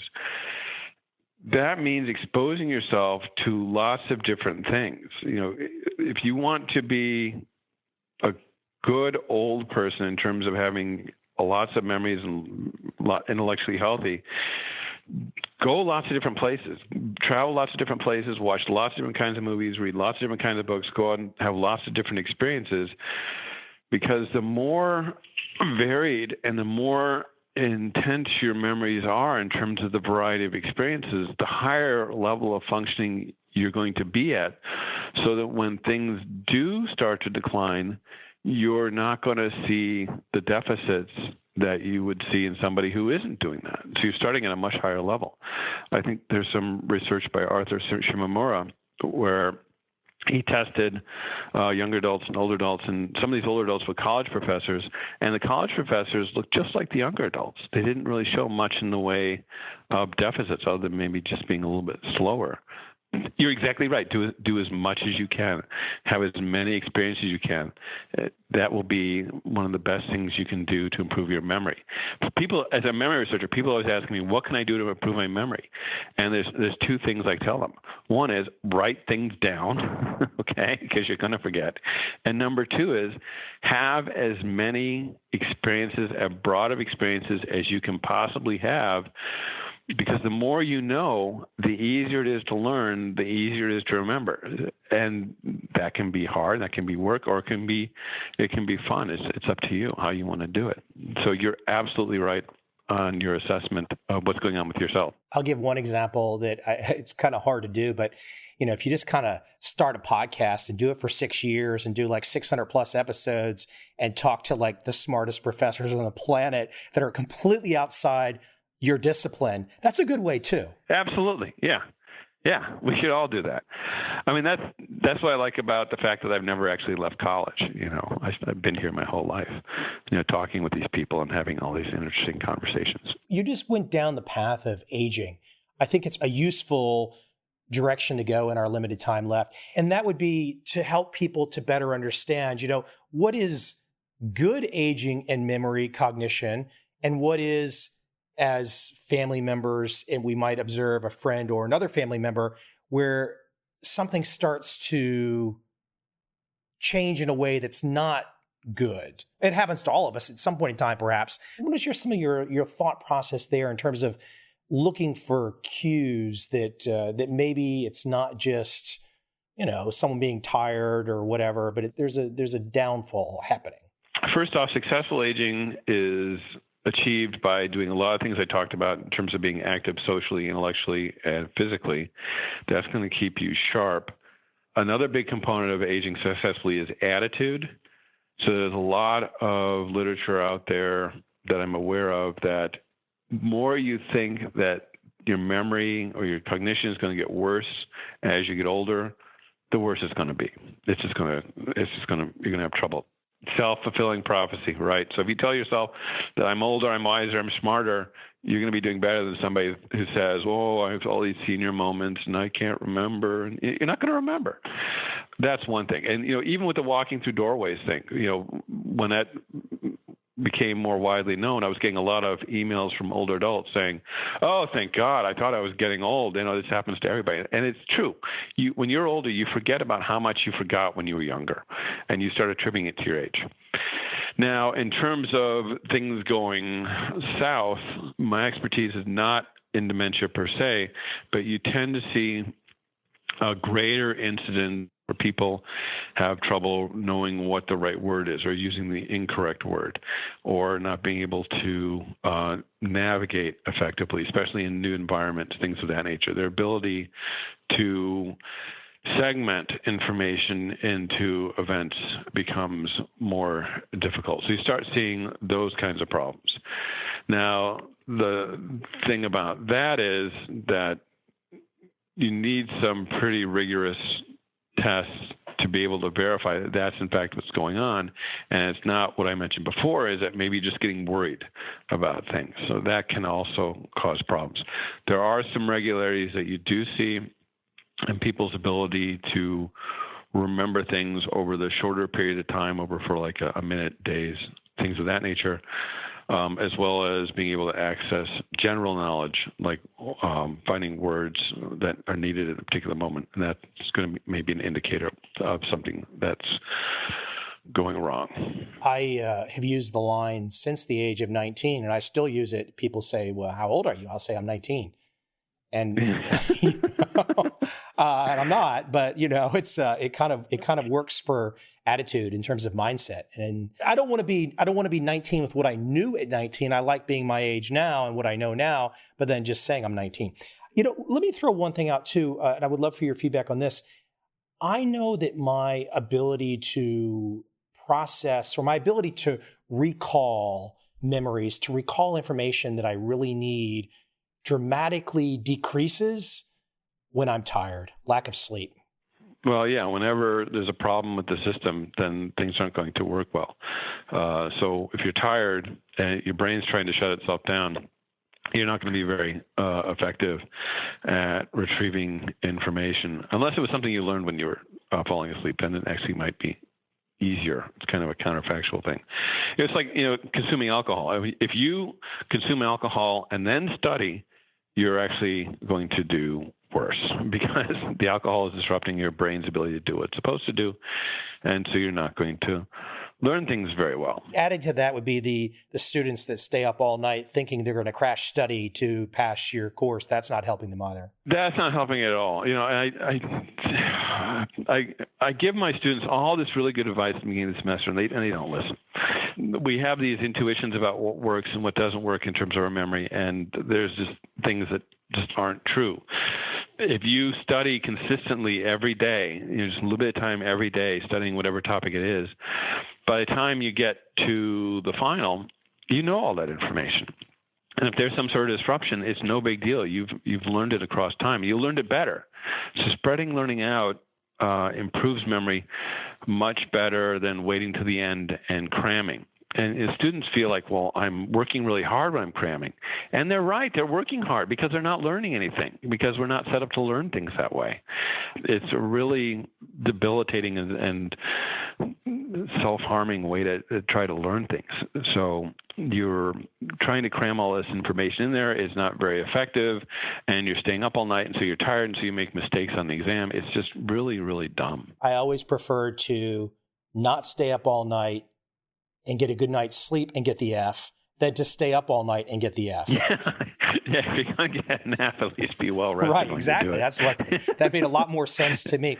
Hey, so as we wind down here, I got kind of a big picture question. You'll have to really kind of jog your mind and what's really your focus right now. But as we talk about these topics, are there major debates in your headspace, so to speak, with colleagues across the globe? Or is it people are generally in agreement about where we are in our understanding right now, memory, cognition, and we're kind of just keep moving down the path? Are there particular thoughts or views out there that cause you discomfort because you think someone, I'm not asking for names, but you think someone has gone a really wrong direction? I can see this in finance, for example, the efficient market hypothesis. Okay, this should not be taught still, but it's still taught. Are there areas in your space where that happens, or are people aligned and getting closer to the truth right now? I think overall the field is getting more and more accurate ideas about how memory works. But the things that make me angry personally is the focus on the here and now, focus on short-term gains, and not having a big picture, which is hard to do. It really is hard to do. I think you need to be more advanced in your understanding of that. But I think the field as a whole doesn't have that.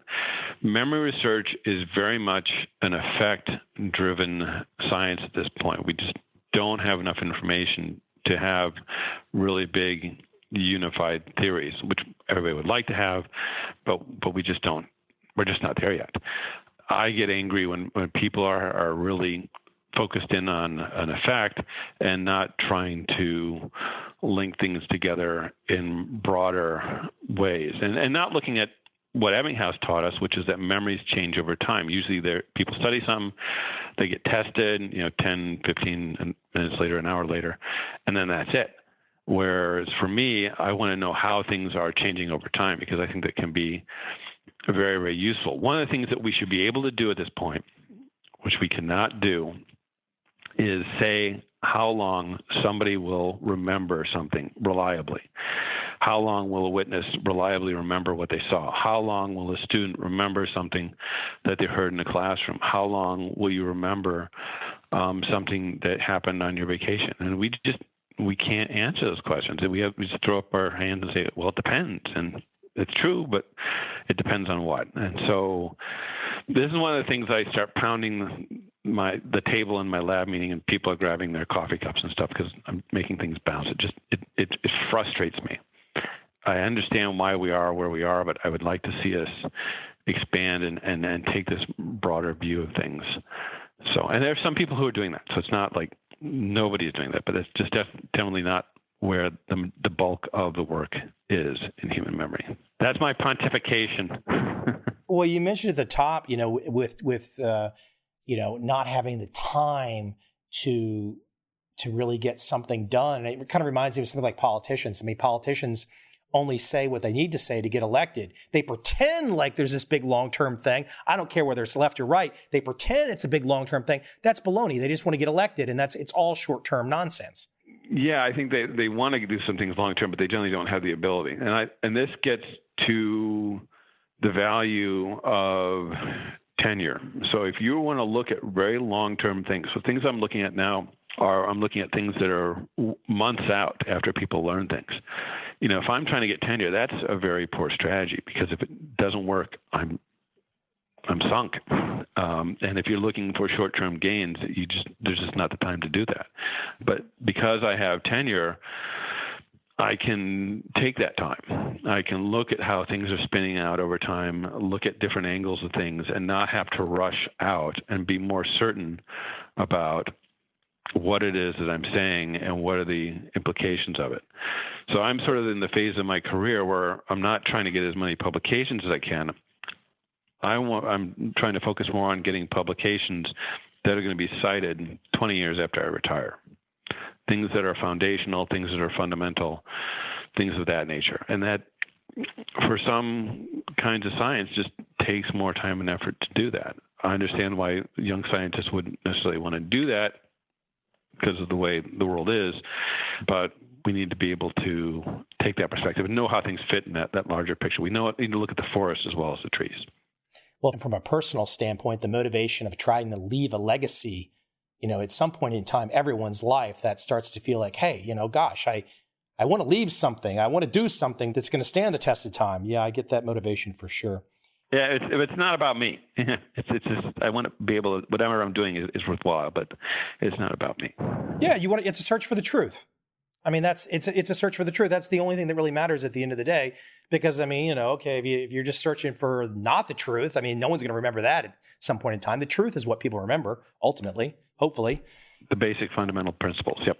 The best website we can send people to check you and your world out. Is there anything you would like to promote? Any beyond a website? Anything you would like to push people in directions? A book or whatnot?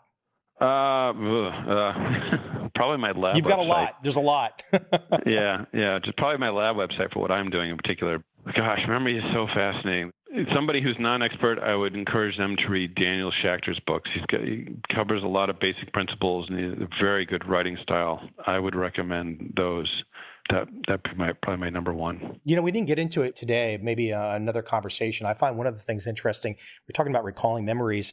I find too that when I can get into that quote flow state, that when I get into that state of mind where I forget time and place, the memories just flood back. The information you want to access just floods back, and then you stop doing what you're doing. You look at the clock or the date. Half a day's gone by. You didn't eat. You don't know what happened, but you produced this fantastic piece of work. That's a amazing feeling. I love that every time it happens to me. Yeah, I wish I could make that happen on demand. That would be nice. Yeah, we'll leave the audience with that one. Like, how do we make the flow state happen on demand? Make a lot of money, figure that out. Absolutely. But listen, a lot of people probably really don't even have that feeling, is my guess. Oh, I think they do. It's just so rare. Mm-hmm. It's hard to get into that. Hey, I appreciate you coming on today. Thank you for educating everyone, including myself. Thank you, Michael, for calling me.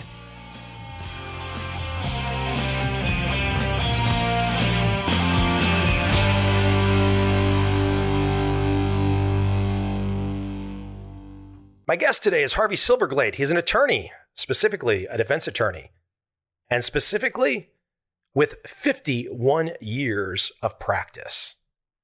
Today we discuss, amongst many topics, 3 felonies a day, how the feds target the innocent, his book about how all of us in America, if the prosecutor wants to come after us, can probably nail us for 3 felonies every day. Yeah, let that one sink in for a second. Harvey brings a very blunt, very direct view on the law, which I welcome.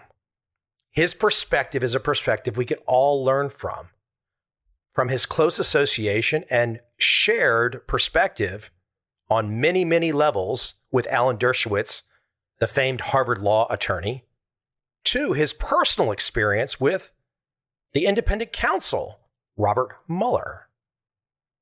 Harvey has been around the block. He has seen a lot. For those of you that are mystery fans, you might recognize the name Jeffrey McDonald. Harvey was defense counsel for Jeffrey McDonald. So fortunate to do this podcast. So fortunate to bring on people with just amazing experience and honestly, the right perspective. I hope you enjoyed this conversation with Harvey Silverglade.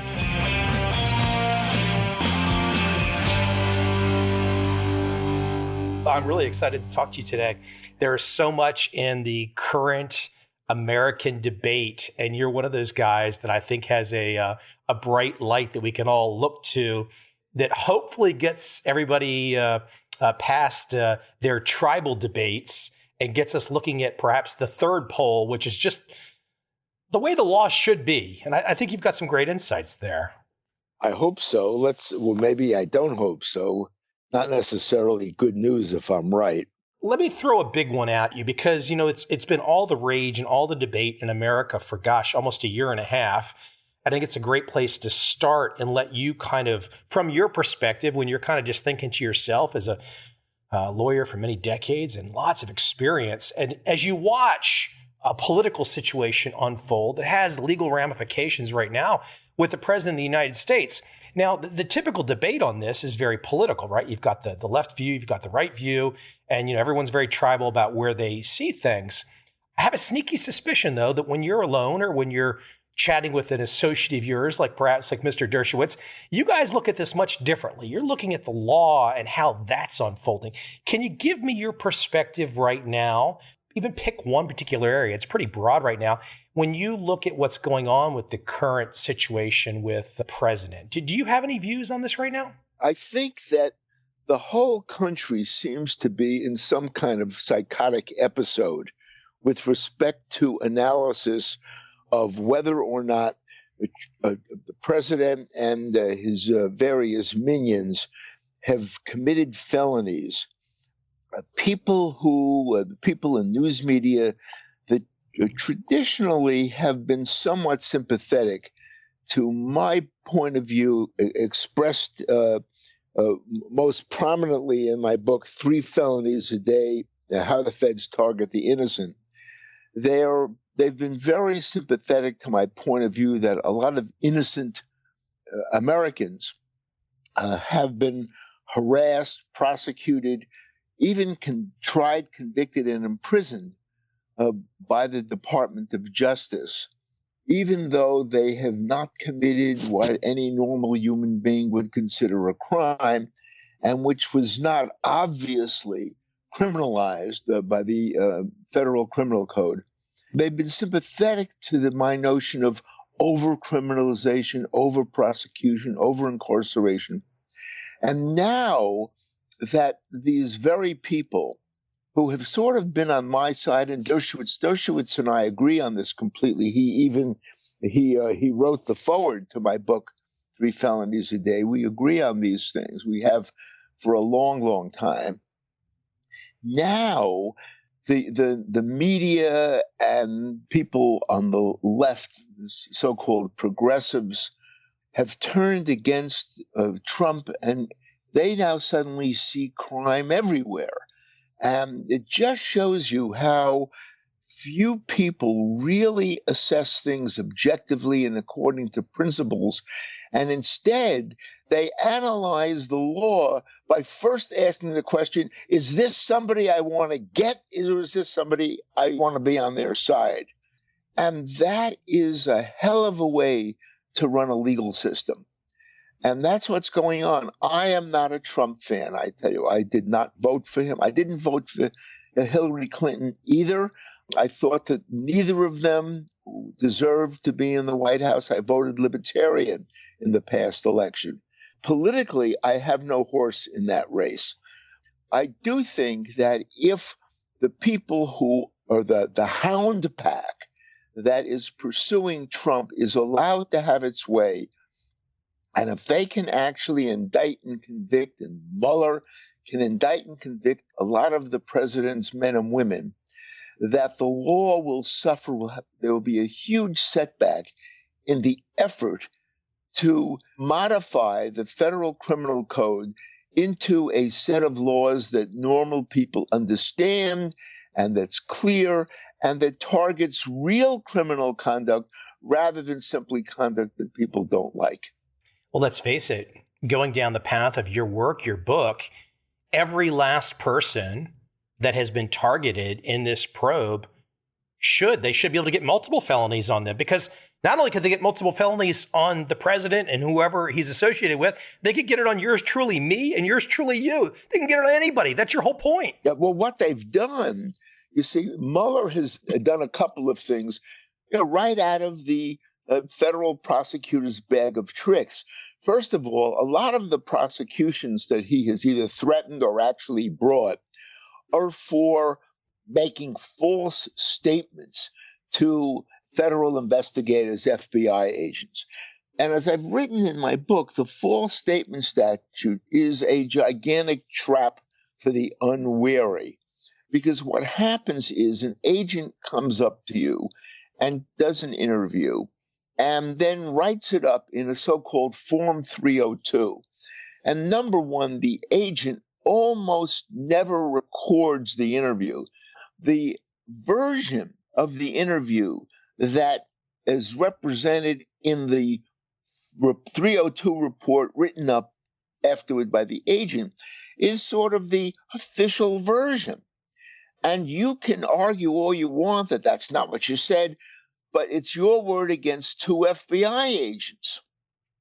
And those prosecutions are more often than not completely phony because they're based upon a false version of what actually occurred in the interview. That's number one. Number two, even when the person interviewed actually lies to the agent, most people don't realize that that's a federal felony. Why don't they realize it? Because they're not sworn.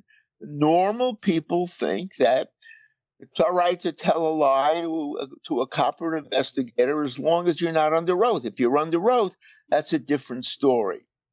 Then you're legally obliged to tell the truth.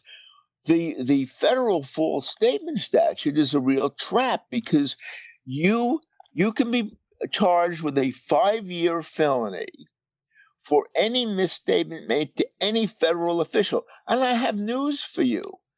That would include your local postmaster. You're talking about millions of people who work for the federal government. And a lie to any one of them can expose you to 5 years.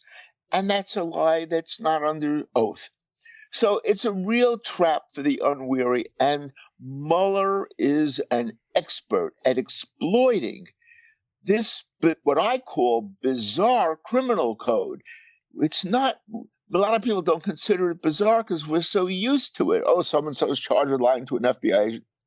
What's wrong with lying to an FBI agent?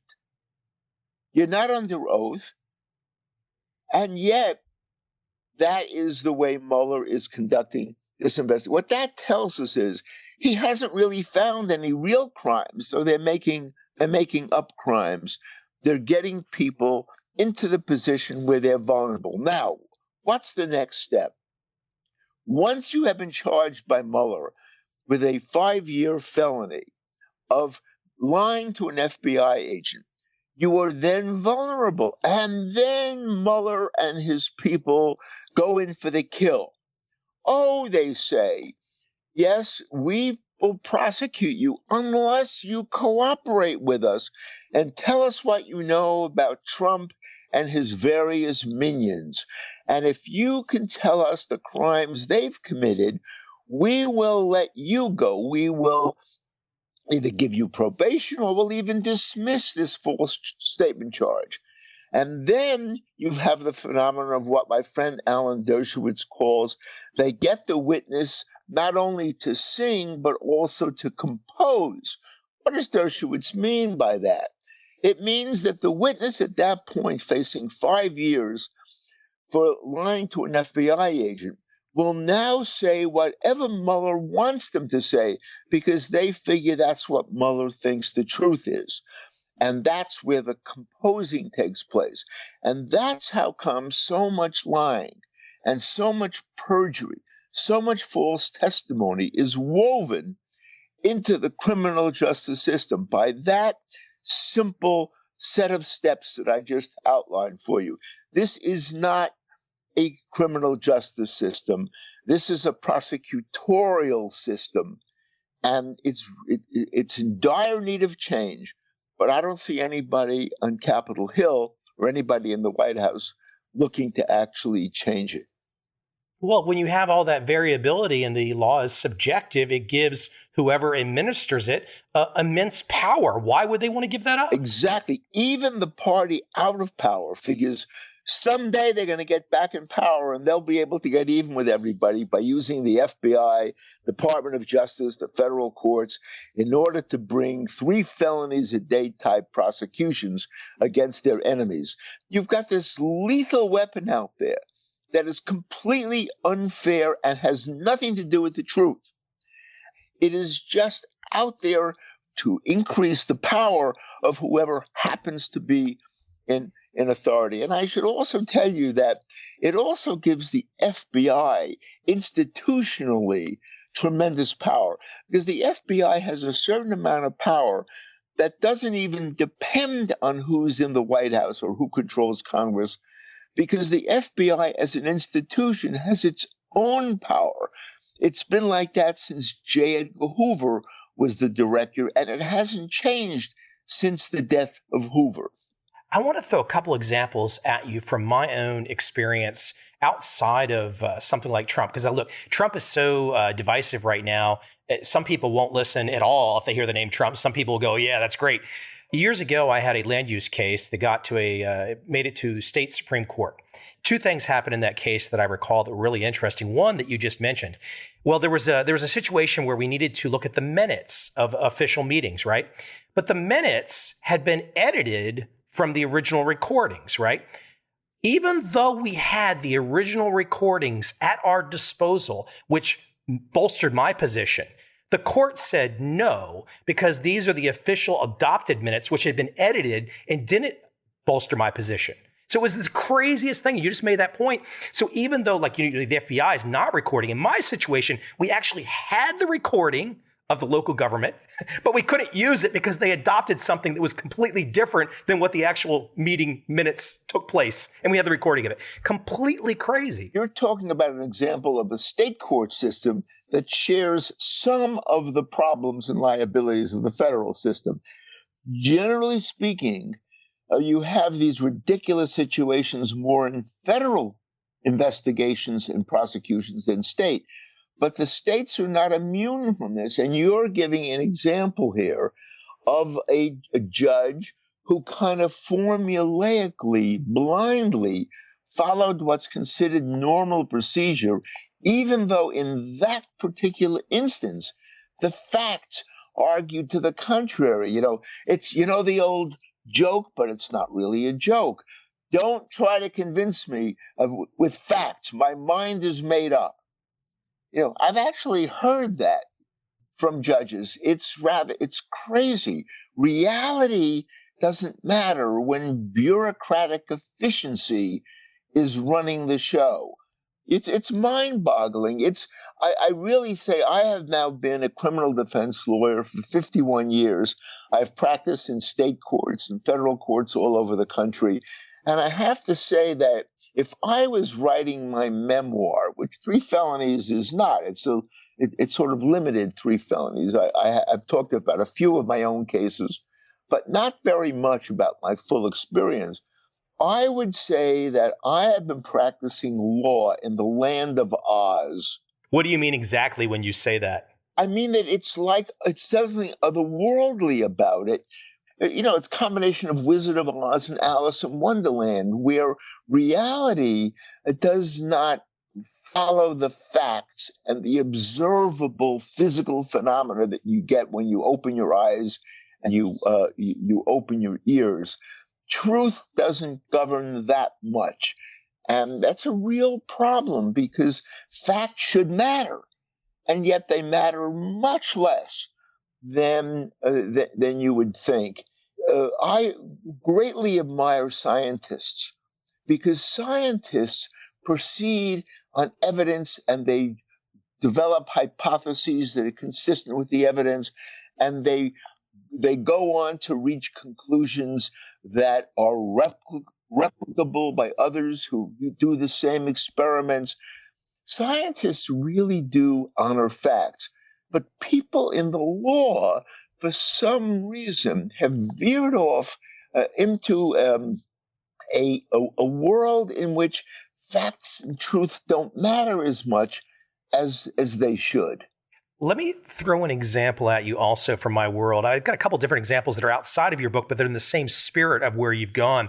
I think I was probably, 19 to 21. I think I was below 21. Me and some buddies, we had a keg party, right? And I believe there was probably kind of an informal collecting of cash to help defray the cost or whatever. The police showed up with an undercover agent, a sting, and it ended up myself, I think others, we were charged with selling alcohol without a license. It spent 18 months in criminal court until it eventually got, basically, I think it got dismissed. But just the whole notion, I look back at it now after going through your work and I'm thinking to myself, what in blazes were they doing? Wasting resources, wasting all that time to charge me with selling alcohol without a license. Clearly, that was not my intent. And that's what I wanted to bring up with you is the word intent. Yes, well, what they have done is they have burnished their own arrest statistics. They've made it look like they have really been working for the public good. And arrest statistics, we live by statistics. It just made them look like they were more efficient, they were doing more, they were busting more criminals. It's basically a hoax on the tax-paying public who think that they're paying their police and their courts to protect them, when in fact it's a lot of make work. You know the concept of make work? It's make work for police and judges. If judges really were doing their job, they would berate police for bringing these kinds of cases into court. But no, they treat them as if they're real cases and everybody plays the charade. And the defendant ends up having an enormous amount of expense, waste of time, and fright, because you're facing criminal charges, and it's no joke. The system doesn't punish this kind of official behavior, and it should. Frivolous prosecutors and police should be penalized for it, and instead it's business as usual, and let's get the docket cleared up, and that's what happened to you. Let me give another example too that I've seen. This one was in the news recently.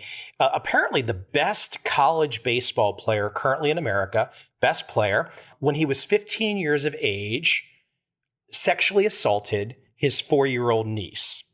He pled guilty and went through whatever juvenile process there was.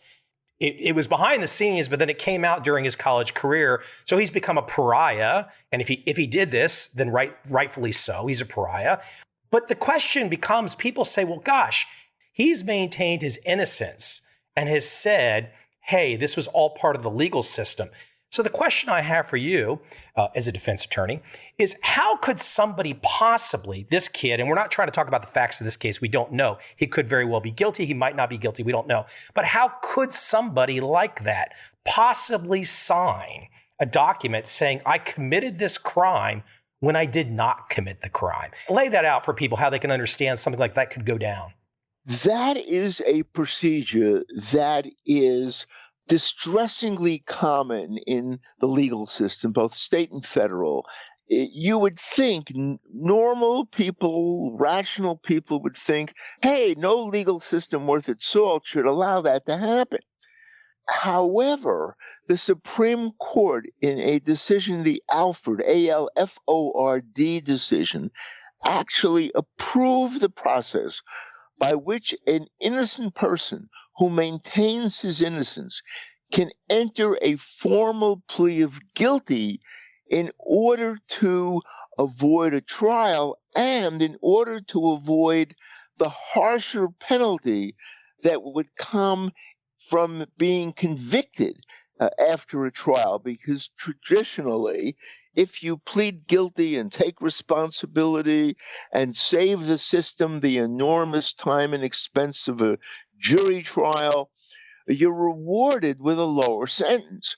And in the Alford case, the Supreme Court, to its discredit, in my view, said that it's okay if a defendant pleads guilty and a judge accepts the guilty plea, even though the defendant maintains innocence. So what you have is the legal system is kind of traps for the unwary rather than a justice system. Justice doesn't have much to do with the system that we're describing. Do you think that, you've been at this for 50 plus years, as you mentioned, you've mentioned Alan Dershowitz. He's been at this for many decades as well.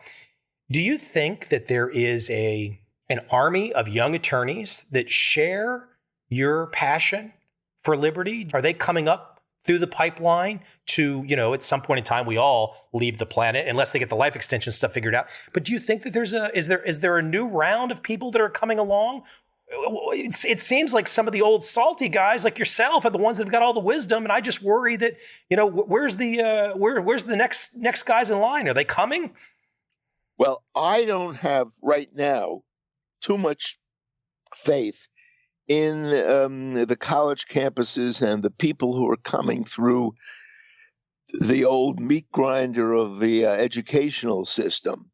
I think we're in an era right now where people who look at the legal system in an objective way and who worry about what we call rule of law rather than rule of the passion of the moment, I think those people are in a quite small minority. I know they exist because I'm in touch with them. They're in touch with me. They're in touch with Alan Dershowitz and people who agree with us. But you even have members of law faculties now who have joined the hunt, who have joined the mob. That is very disturbing. The colleges are in real trouble now because of the reign of the politically correct administrator. So, we're battling. I'm a co-founder and a current board member of the Foundation for Individual Rights in Education, headquartered in Philadelphia. We're fighting constant battles on behalf of innocent students at school who are charged with the most ridiculous offenses where the evidence is completely missing. And these students are threatened with being having a black mark on their name for life. They're threatened with being thrown out of school, even though no rational human being would possibly convict them on the basis of the evidence presented.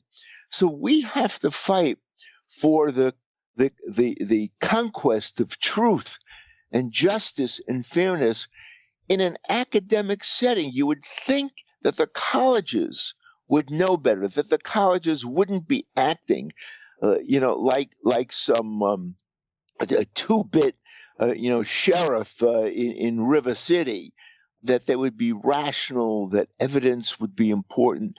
The colleges are in trouble now, and that means the country is in trouble. And we have to hope that enough students sort of see through the fog of what college administrators have inflicted on us and on them, that they come out into the world as young citizens fighting for the conquest of truth over falsity and reality over unreality. Harvey, I've been watching in earnest Alan Dershowitz appearances on whether it's Fox or CNN coming on to talk about the law in the case of Trump. And one of the people, especially on CNN, that he usually is pitted against, I think is one of his former students, Jeff Toobin. So, the guys come on TV and Alan has this very just legal perspective. I feel like as a non-legal student, I feel like, my gosh, I get to learn from this guy. He's teaching me something, right? But I do feel like when I watch Toobin, I feel a little bit more of the political angle coming. Now, of course, Jeffrey Toobin is a very smart attorney.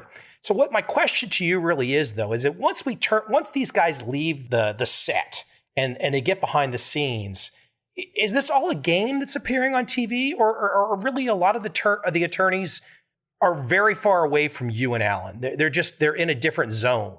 I actually have asked myself many times if Jeffrey Toobin actually believes what he says. And the reason I say that is, he was a student of Alan Dershowitz. He had you say, he's a practicing lawyer. Jeffrey Toobin has not been a practicing lawyer. He was out in the real world of law practice for a very brief time after he graduated. He then was given the perch that he has now, the media perch, CNN and the New Yorker, and he has this wonderful perch.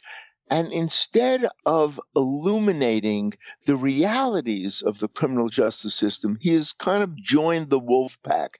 His criticism of Alan Dershowitz makes me laugh, except when I realize how tragic it is that Toobin has jumped into the side of the wolf pack and is criticizing his former professor when Toobin, in his heart of hearts or in the deep recesses of his legal brain, has to understand that Alan Dershowitz is absolutely right, that what is being talked about, the Trump White House, about their crimes, these are not crimes.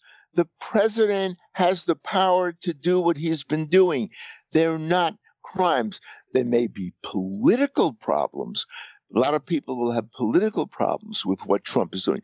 They're not crimes. The solution is either impeach him, and by the way, you can be impeached, you don't have to commit a crime to be impeached. An impeachable offense is not the same as a crime. Political process.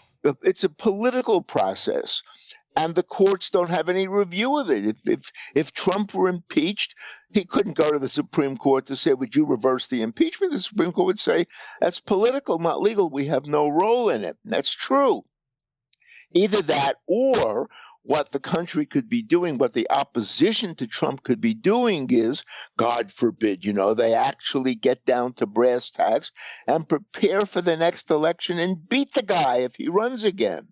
That's the way the system envisions dealing with presidents who do things that a majority of the voters consider to be bizarre, bad for the country, terrible policy, but not crimes. These are not crimes. So Toobin has gotten completely caught up in what I call the wolf pack that's been pursuing Trump. And he should know better. And, Dershowitz is astonished by the vitriol that Toobin has been throwing his way, lecturing this professor who's got more experience, by the way, in the legal system in his left pinky than Toobin has had in his entire life. And he's lecturing Dershowitz. It would be laughable if it wasn't so sad and outrageous. It is. It's a really strange time. As we dig into this topic, though, one thing I've kind of, for 30 minutes, I haven't taken you there, though, is the title of your book, 3 Felonies a Day. People might be wondering where that comes from, but we are talking about all these big players out there. We're talking about the president. We're talking about my crazy examples, a baseball player. But 3 felonies a day, that applies to you, Mr. John Q. Public out there. You are currently committing 3 felonies a day the way the system is set up. Isn't that true? Yes. Of course, the title could have been 3 arguable felonies a day because I don't believe they're felonies, but the law is so crazy that, especially the federal system, the law is so crazy that if a prosecutor wants to get you, if you're targeted, then they look at your daily activities and they can find felonies, federal felonies, arguable federal felonies, or even clear federal felonies that you've committed based upon a criminal justice system that criminalizes quite ordinary activity, making all of us vulnerable to federal prosecutors who are looking into our daily lives. That's the reason that Robert Mueller it's so easy for him to find targets and so easy for him to find people who would turn state's evidence and testify against the Trump administration because, of course, everybody's committed felonies. The fault is in the legal system, not in the morality or ethics of the people being investigated. Harvey, I'd love for you to go into another particular area, which a lot of people probably don't think about in terms of law. So, usually it's the legislators, whether it's congressmen or local town council members, state parliaments, they're making the laws, they're passing the laws. But the reality is Congress has passed the buck. Local governments have passed the buck often to regulatory law or administrative law, where essentially perhaps somebody that just even works in the local zoning office is literally typing up a document out of thin air with no legal justification, and you, the citizen, have to abide by it. And if you don't abide by it, I know, because I've been down the path, if you don't abide by some type of administrative law that doesn't exist in the code, if you don't abide by it, your only recourse is to sue. That's the only recourse. This is a trend that makes the 3 felonies a day argument even more dangerous, and here's why. Federal administrative agencies have tremendous enforcement powers, but they have one type of power that is even more dangerous than their vast enforcement powers, and that is they have the power to adopt and promulgate regulations under federal criminal statute. So the federal criminal statute is very general and broad, and it assigns to some administrative agency, the Federal Communications Commission, the Federal Trade Commission, any number of federal agencies, assigns them the power to enact regulations under the broad mandate of the congressional statute. If you think that it's difficult to know the federal criminal code so that you can conform your conduct to these broad, vague admonitions and prohibitions in the federal statutes, you ain't seen nothing until you've looked at the literally hundreds of thousands of regulations, violation of each one of which is a federal felony. I can assure you there is nobody in the country who knows all of the regulations. That is to say, nobody in the country knows the full scope of what is a federal felony. In a system where the laws are so numerous and also so vague and also include in their ambit prohibitions against conduct that normal people would consider quite ordinary rather than felonious. In a system like that, the prosecutor is king, because the prosecutor can look at anybody's daily activities and see that at least 3 things he did that day happen to qualify, looked at through the eyes of a prosecutor, as federal felonies. That's where I got the title for my book, that the average American going about his or her daily activity commits at least 3 felonies a day and doesn't even know it. If that person comes within the sights of a federal prosecutor who wants to squeeze that person in order to say what the prosecutor wants to hear, if you come within the sights of a Robert Mueller, for example, then you're toast, because of course you've committed arguable felonies. There's none of us who can pass the test of pure cleanliness in a system where everything is a felony. Let me ask you a question about prosecutors, and I want you to start to kind of probe your memory banks. You don't have to give me a name, but I want you to start to think about the activity of an individual that you might have come across in your 5 decades. But I want to read something really quick that was talking about you and talking about overreaching prosecutors targeting anyone, anytime.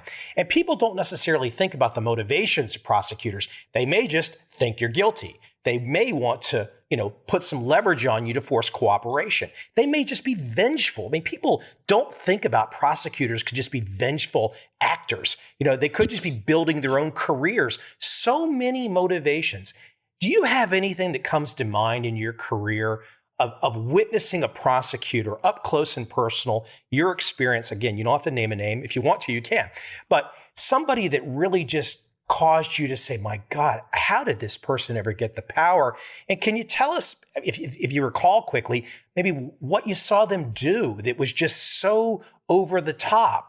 And it would have to be somebody in your position to kind of be in the system to see how the legal sausage is made, to witness this firsthand.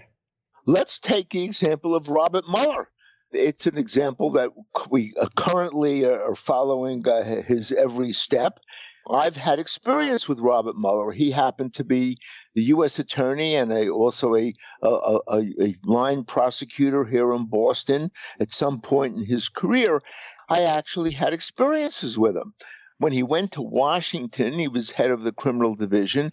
I actually had a meeting with him in Washington at my request. Alan Dershowitz and I, and two other lawyers representing Dr. Jeffrey McDonald, who was convicted. I remember the case. Yep, famous case.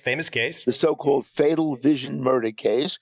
We have accumulated, we represented McDonald for a number of years, and we had accumulated a tremendous amount of evidence that he was wrongly convicted, that the evidence presented at his trial was concocted by a combination of federal prosecutors, FBI agents, and Army military criminal investigation thugs. We asked for a meeting with Mueller, and he knew us. He said, sure, come on down. So we flew down to Washington, walked into the main justice building, and we walk into the meeting room, and they were sitting around the table are FBI agents. Mueller had not yet arrived. So Dershowitz and I and the two other lawyers on our team sat down, waited for Mueller to show up. Mueller walks in the room. He walks up to the head of the table. He stands up. He looks at everybody, and he says, welcome, gentlemen. I just want to start this meeting by saying that criticism of the Bureau is a non-starter. In other words, if what you're here to tell me is FBI agents did something wrong, forget about it.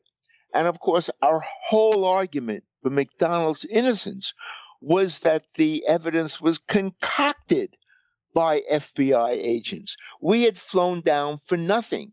He was not going to pay any attention because he was a true believer in the Bureau. He believed that the Bureau was a pristine, brilliant investigative agency. He was not going to entertain any criticism of the Bureau, any argument that they had framed an innocent man. The meeting was a ridiculous waste of time and money. That's the mentality.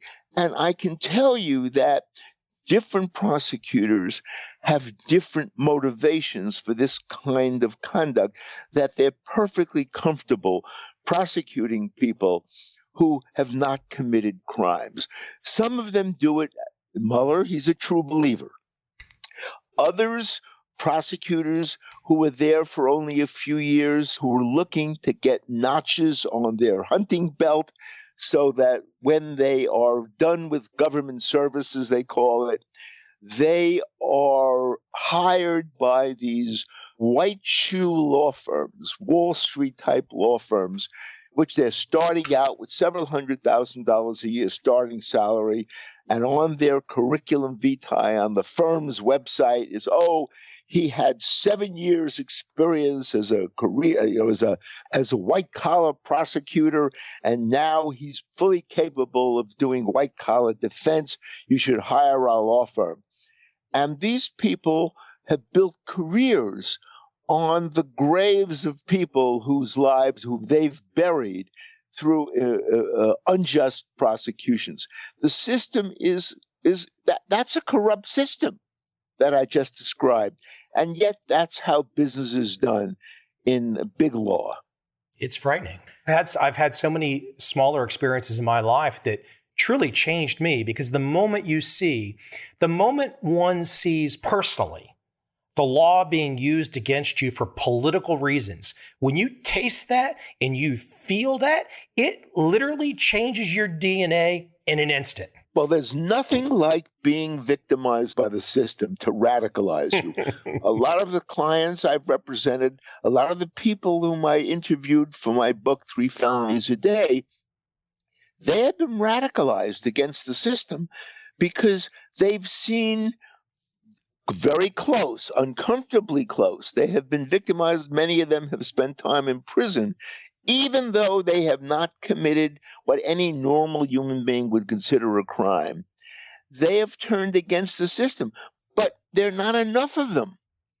And my hope is that people will wake up and realize that the Muellers of the world, you can't just accord them belief because they've been Boy Scouts all their lives. You're doing the fine work, in my humble opinion, and I feel honored to get a chance to just share some time with you and learn some. So I really appreciate you coming on, Harvey. And in the future, if you want to even have a longer conversation, I'd love to take you down the path, because I know you've got so many interesting experiences. And I really do think you're right that if we don't talk about this subject, if we don't embrace it, if we don't try to get past this tribal political nonsense, I mean, it's really about, when I hear you talk, when I hear Alan Dershowitz talk, I don't know how sane people, whether they're on the right or the left, if they hear you talk, if they hear Alan talk, that's what I think Americans used to say, those are the guys I want to learn from. That's what I want to know. I don't want to be all in this other kind of like crazy state that we're in, this psychotic state, as you say. We are in a time of troubles right now, and it is the obligation of every citizen to try to rise above it and to continue to speak, as the saying goes, truth to power. And if 95% of the law professors in the country have caught this disease, we have to be able to say, yep, 95% are crazy and only 5% are sane in this particular era.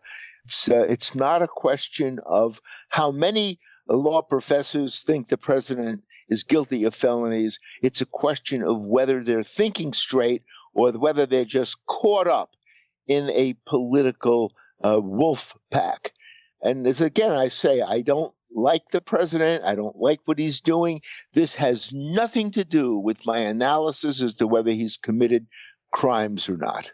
Harvey, I appreciate you coming on. Really great stuff. 3 felonies a day. Everybody should check it out. Anything they can find on you. If you're interested in the law, I mean, it's a great path to go down. You've really got fantastic insights. I appreciate you taking a little bit of time today to educate my audience. I appreciate your interest and your audience's attention to what I've had to say.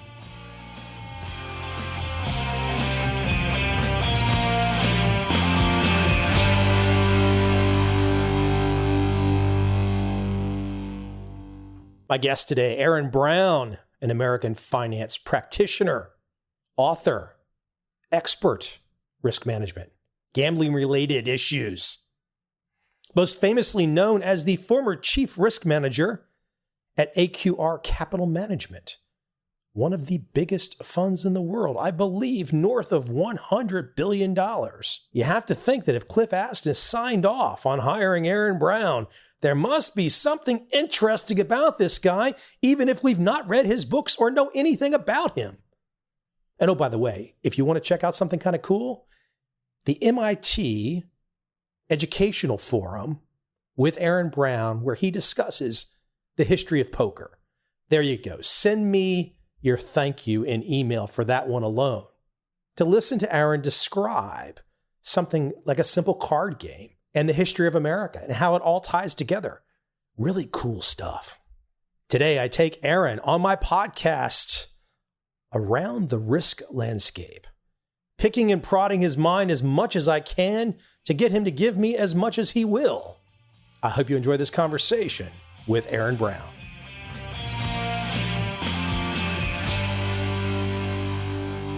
So, so many people, Aaron, they want to be the quant, but it's kind of an odd thing where people, they want to be this great sounding term, but not many people are comfortable with an occupation where you really might not know more than 51%, are they?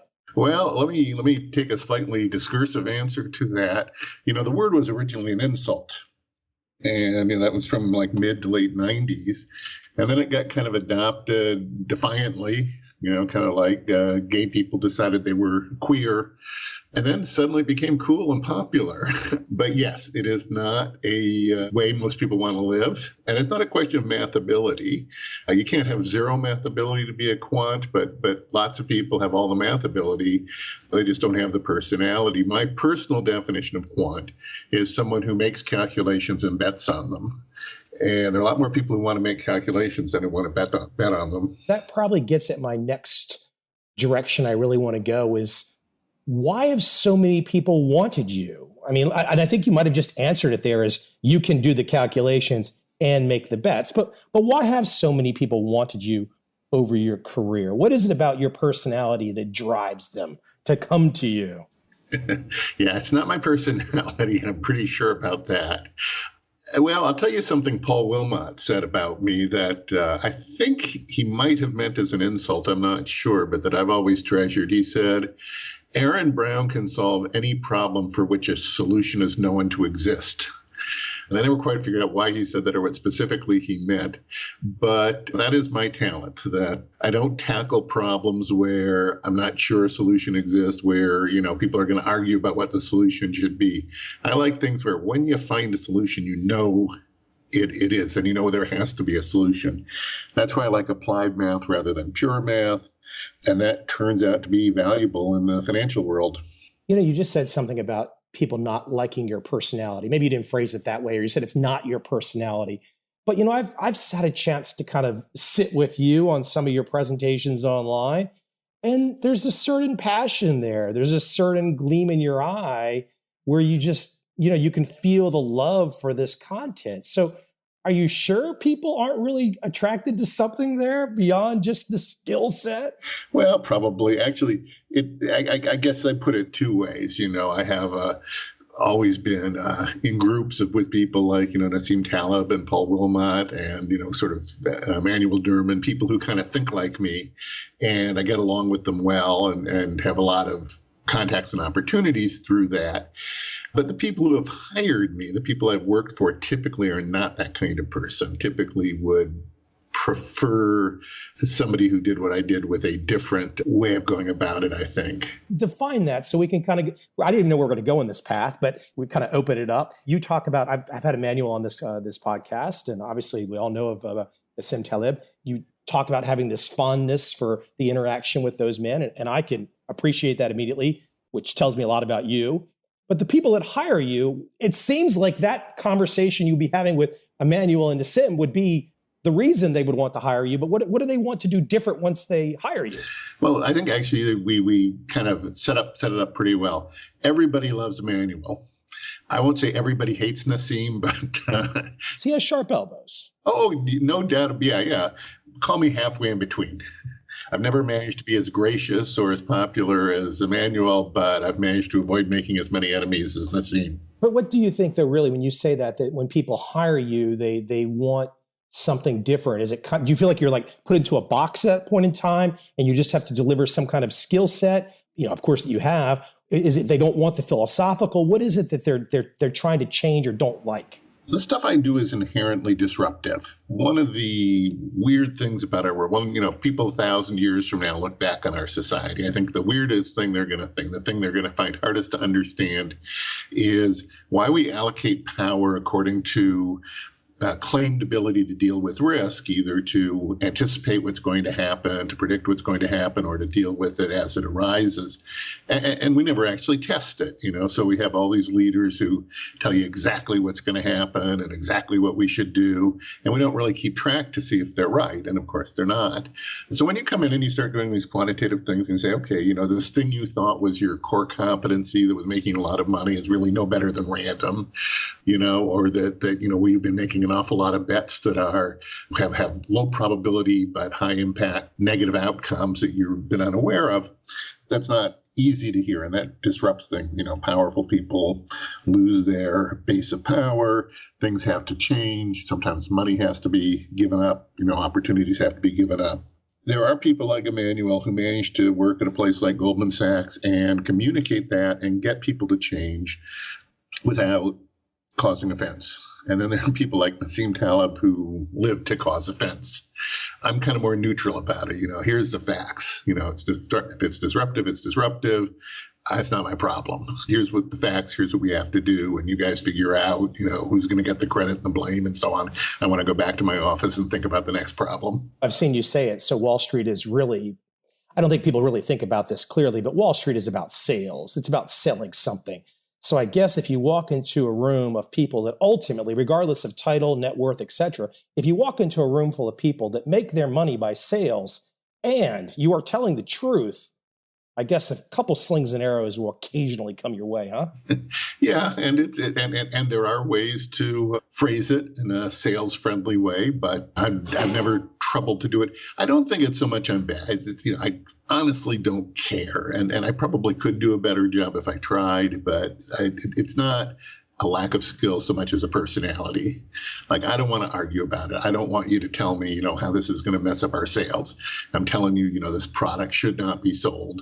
And, you guys can do with that whatever you will. You care about the direction you're going down, the research, the truth that you figured out. You just don't care about whatever constraints have to go along with the sales operation. Yeah, and you're absolutely right. Finance has always been sales. That's what's rewarded. That's what it's about. The fact that those sales have to be constrained by a little reality. I might compare myself a little bit to an equity analyst. Equity analysts write reports, and they also try to tell the truth, but they are very, very attuned to the sales implications of what they say, both to the issuer side, the security issuer side, and to the investor side. And they get very good at that, and therefore they work well with salespeople. I could never be an equity analyst. I was offered a job once as an equity analyst, and I figured out immediately that I could not do it. Okay, let me take you back in time. So we're talking about kind of current day and looking back in history, looking back throughout your career, talking about working with various Wall Street firms. I want to know, place me a date, a time, an age for you where you first had that wrap your arms around the idea and thinking in terms of odds, appreciating chance. Oh, look, there's uncertainty. Risk. Give me an age, the event, something, the person, the trigger, the book, the mentor. When did that start for you? I may have been born with that. And if I wasn't, it probably came about from reading Beat the Dealer back when I was 8 or 9 years old by Ed Thorpe. I just always thought that way. There were two great revelations, two sort of elaborations of that belief. The first was at age 14 when I realized I could walk into a commercial poker game. I could sit down, I could win. I knew I could win. That was never an issue. And people would let me walk out with the money. How did that make you feel, though? You could walk out with the money. You just kind of went by that fast. 14 years old, you're beating grown men, and you could walk out with the money. How did that feel? That was very important to me for various reasons. So I'm 61 years old. So we're talking about 1970 and Seattle, the recession of the 70s, the bad malaise of the 70s kind of hit Seattle a couple of years earlier than the rest of the country. And things felt very insecure. The idea of getting a job seemed, very insecure. And it seemed like money was really important and that you couldn't count on, any of the traditional things. There's inflation seemed out of control, hyperinflation, taxes seemed, very high and very unpredictable and so on. And, it just seemed like a very complicated world that was very scary. And poker was pretty simple. You walked in, you bet your money, you got your money, you walked out. And that's why I was attracted to it. I was also attracted to sports betting, to horse racing, and so on. But those were more difficult for me to access at that age. Poker, there was no age requirement because technically all of it was illegal, but nobody really cared. They couldn't enforce age restrictions like they could at the racetrack.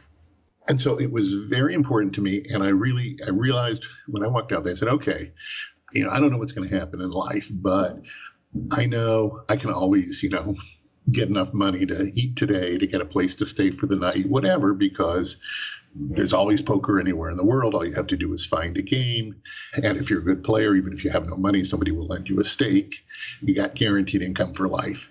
And that bit of security has always been very important to me. Far more important than things like having an income, having wealth, assets. Those things can all kind of disappear. But the ability to make your own money in a self-organized way without external rules, without counting on some government or company or a set of rules other than the sort of poker player network. So that's when I decided, okay, I can make a living exploiting chance, exploiting bets.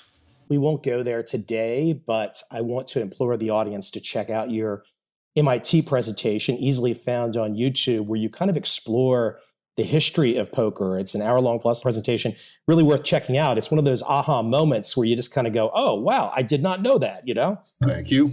But then the second one is, okay, so now we're going, then I go off to college and pay my way through with poker and also doing some sports betting, doing some blackjack stuff and whatever. Let's say, late 70s. So now I'm, my early 20s. It hits me that, it's a lot easier. There's a lot more money to be made, and the gambling is a lot easier on Wall Street than in Las Vegas. That was a daring thought at the time. I mean, there weren't mathematicians on Wall Street. If you want to get a Wall Street job and you happen to take some math courses, you left them off your resume. As we said earlier, Wall Street was all about sales, and nobody wanted any math in any of it. But I started looking at the things. I read Beat the Market by Ed Thorpe. I read a lot of other stuff. And I thought, okay, the edges are a lot bigger on Wall Street, and the amount you can bet and get paid are much larger. Gambling for a living, if you do it on your own, if you don't join with a group, if you don't sort of start a business of some sort, if you're just doing it on your own, it's hard to make more than, I would say, in modern dollars, let's say $500,000, $600,000 a year. Back in those days, that would have been more like $150,000 a year. And, that's great. You can live on that. You can live pretty well if you're a single young guy and all you want to do is, have beer and a big TV set and go out to the casino. Wall Street was orders of magnitude more opportunity, more profit. So then we go, I would say it would be 1982 when I realized that this stuff really works. It's not just theory. You always kind of feel in the back of your mind that, well, they've got some trick. That can't be as easy as it looks. They have to know something I don't. When quants first came to Wall Street, so this is late 70s, early 80s, I was kind of, 3 or 4 years after the first people who did this. We were regarded just as, one more group to help the sales. If you come to Wall Street and you say, I want to make money with astrology, I want to make money, by asking my dog what stocks to buy and see which ones he barks, they love you because as far as they're concerned, your job is to go out and raise money from investors and pay fees on your trades, and they don't care at all whether your trades work or don't work. Makes no difference. Your job is to gather assets and generate commissions. And it took them until really the mid to late 80s, and some of them still haven't figured it out today, that the quants were different because the quants actually made money. And when you actually make money, that whole sales model of taking commissions from both sides and nobody ever actually making any money, just going back and forth, doesn't work. It's very similar to what casinos, figured out. Casinos really didn't like the game of poker because, in other casino games, any money the player loses, the casino wins. It's very upsetting to casinos to know that somebody in the building is making money and it's not coming from them, or somebody else is losing money and they're not getting it. Wall Street was just as unprepared for it as casinos weren't prepared for poker, that there were people out there making money, consistently winning strategies. So that's when the quant era really began. That's when people started taking it seriously. That's when people started making up the name quant as an insult. You didn't need the insult before because you didn't care enough about them. It's only when people started realizing how important we were that they had to give us a pejorative name. I want to stay at something for a moment and let you elaborate a little bit more on it because you've mentioned it several times, starting at 8 or 9 years of age. Beat the dealer, Ed Thorpe. I mean, here you are, a guy who was chief risk manager at AQR, a $100 billion plus fund. And here you are giving insights to my audience, to everyone that's going to listen. And you're essentially saying, you know what? It was that 21 book from a guy named Ed Thorpe back 50s, 60s. And that was my driver. That was my influence. And I would love you to expand on that and kind of really give your big picture view. But also at first, before you even go there, the 8 or 9 year old Aaron, like what was the takeaway at 8 or 9? Because I have a feeling you might remember what it was. I mean, there must have been some big aha moment within that text. Was it just learning the rules of the game properly? Was there something that he said that this drove you from that moment in time? There used to be something called newspapers that, many younger people don't remember, but that's how we used to get our news before the internet. And the newspaper would come every day. And this is actually true of a lot of kids of my age. I read it backwards. I read it from the back because in the back were all the numbers. And there were stock quotations, there were baseball box scores, there were all kinds of numbers. And those made sense to me. As I got further and further up into the paper, where it started getting more words and news and this and that, it just seemed irrelevant and impossible to understand. And one of the reasons, by the way, I think I was right, is if I gave you a newspaper from 50 years ago, the headlines would make no sense. You have zero interest in any of the things people were, the bond issue for the bridge, the attack here, the disaster there. None of that would seem to matter at all. But people still track those baseball statistics and still track those stock market prices. So I was right that was the really important stuff. And I'm noticing patterns in it. I'm noticing I can, do some math on the things and I can predict some things. And it didn't take me long to start thinking, well, gee, you could, make some money. But I didn't really believe you could do it. I thought, okay, I'm noticing patterns, but, they can't possibly be right. It can't be that easy to predict horse races or to predict stock price movements and so on. Then I'd go to the library and I'd look for books. Our library didn't have, public library didn't have a great selection of gambling books, but, every so often there'd be, and would stick in. And most of them were written by people who did not seem very smart. Most of them were, some of the ideas were just wrong. Other ideas probably made some sense from kind of experience, but weren't based on any logic or reasoning. And then I come across this book by a math professor, and he explains exactly why it works. And he explained that he actually went there and did it and made it work.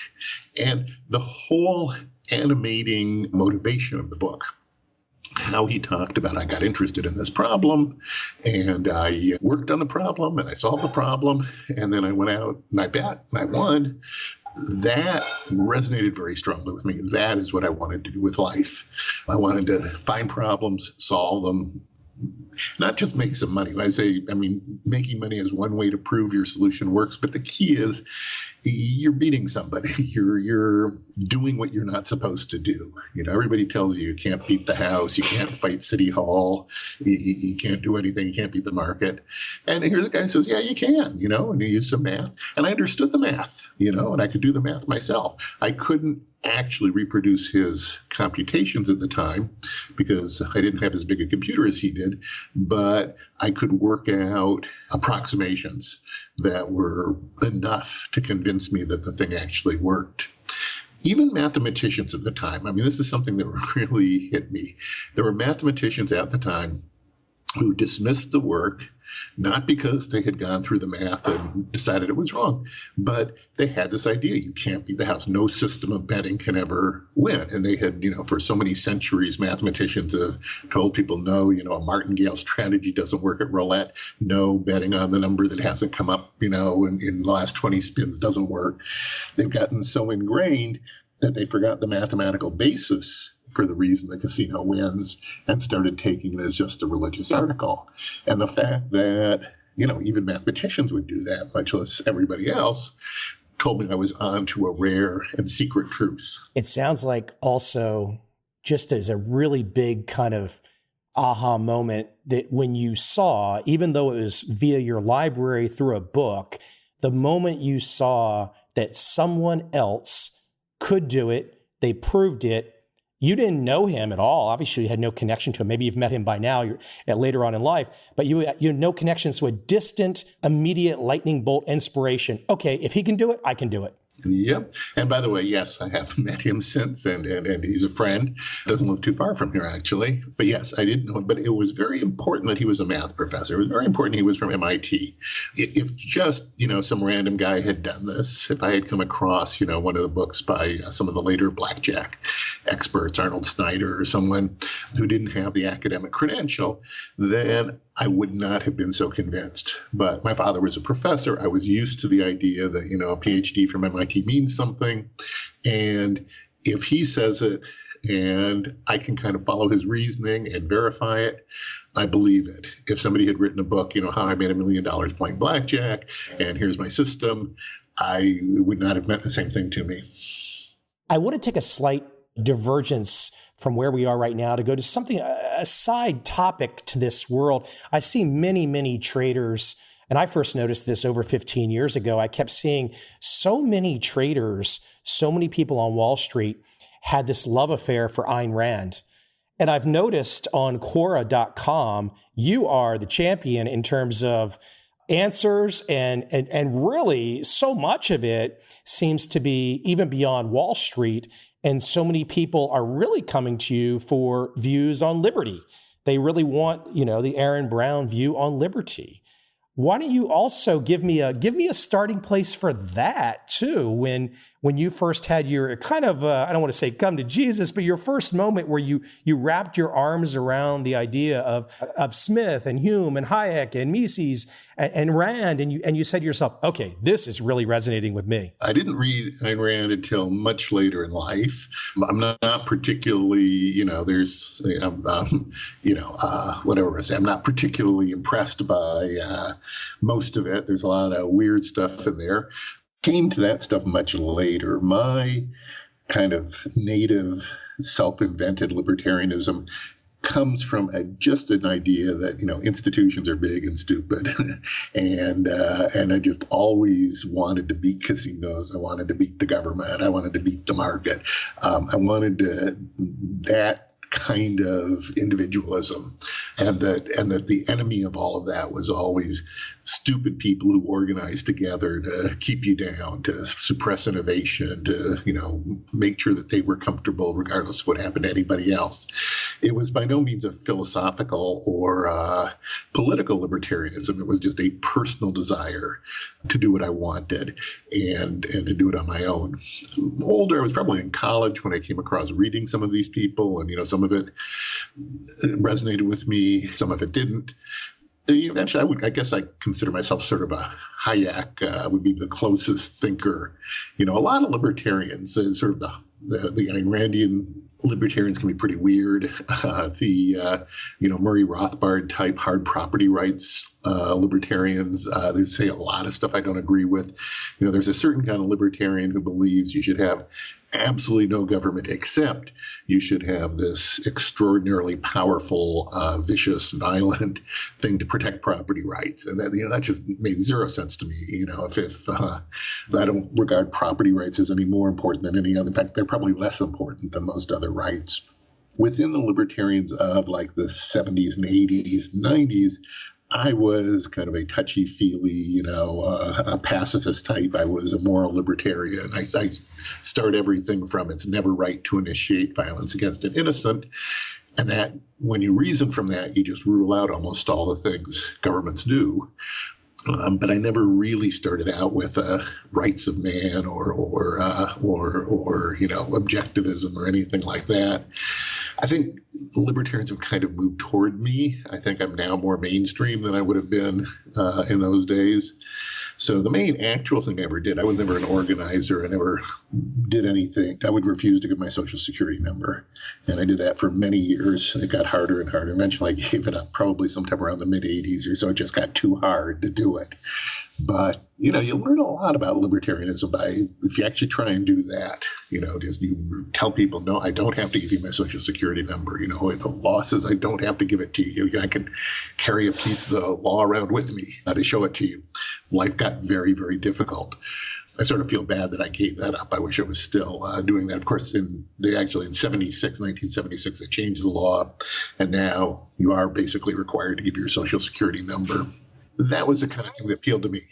Do you ever think, like in modern times right now, 2018, do you sometimes think the fight for liberty, and you mentioned various incarnations and I mentioned some names, you mentioned some names. Do you ever think that fight is lost for America? No, I absolutely don't. The fight was in the 70s and 80s, it was basically people who had escaped communism.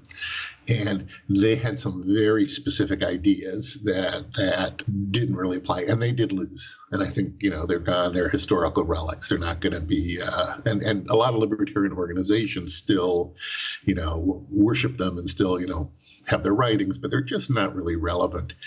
I think that by changes in technology, people are reclaiming a lot of liberty. I don't think there's going to be a huge change of governments, giving people liberty in areas where they had previously not had it. There'll be a little of that, things like gay marriage, abortion rights, legalization of marijuana, and so on. That's not going to go all that far. But people are going to invent ways to be free. I don't think there is a political will to stop that. And even if they had the will, their ability is questionable. It's very hard for government to deal with innovation. So I think a generation will grow up that is used to the fact that you can do what you want without too much oversight and regulation.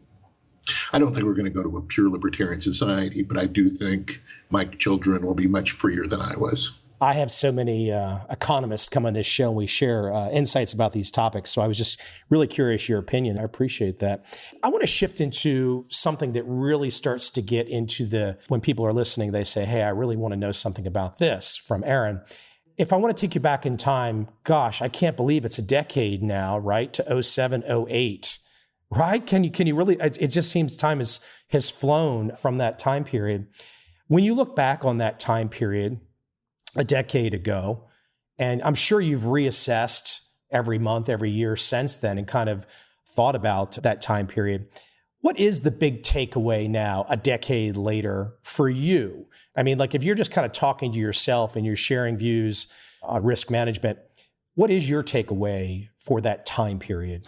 I think the most important thing about it from my point of view is it was actually the most statistically predictable, by the book financial crisis we've ever had. It's the antithesis of 1987. 1987 was the weirdest, the one that violated all the rules we thought we knew. Most financial crises, they follow certain patterns. And to somebody who's, 20,000 feet away, somebody who's looking at, they all look the same. Well, people got greedy and over leveraged and then it fell apart and then there was a crisis. But when you actually live through these things and you're responsible for lots of money and you're having to make decisions of what to do, you get a very different view. There's a very different feel for different kinds of crises. This one was very predictable. I mean, I don't mean I could predict it. Hold on. I want to be very clear. I'm not saying that. I'm just saying that it was very much of a random walk crisis. If you look, you saw volatility going up, and then you saw up and down movements that you would expect given that volatility, and you saw a big down move, and then you saw a big up move.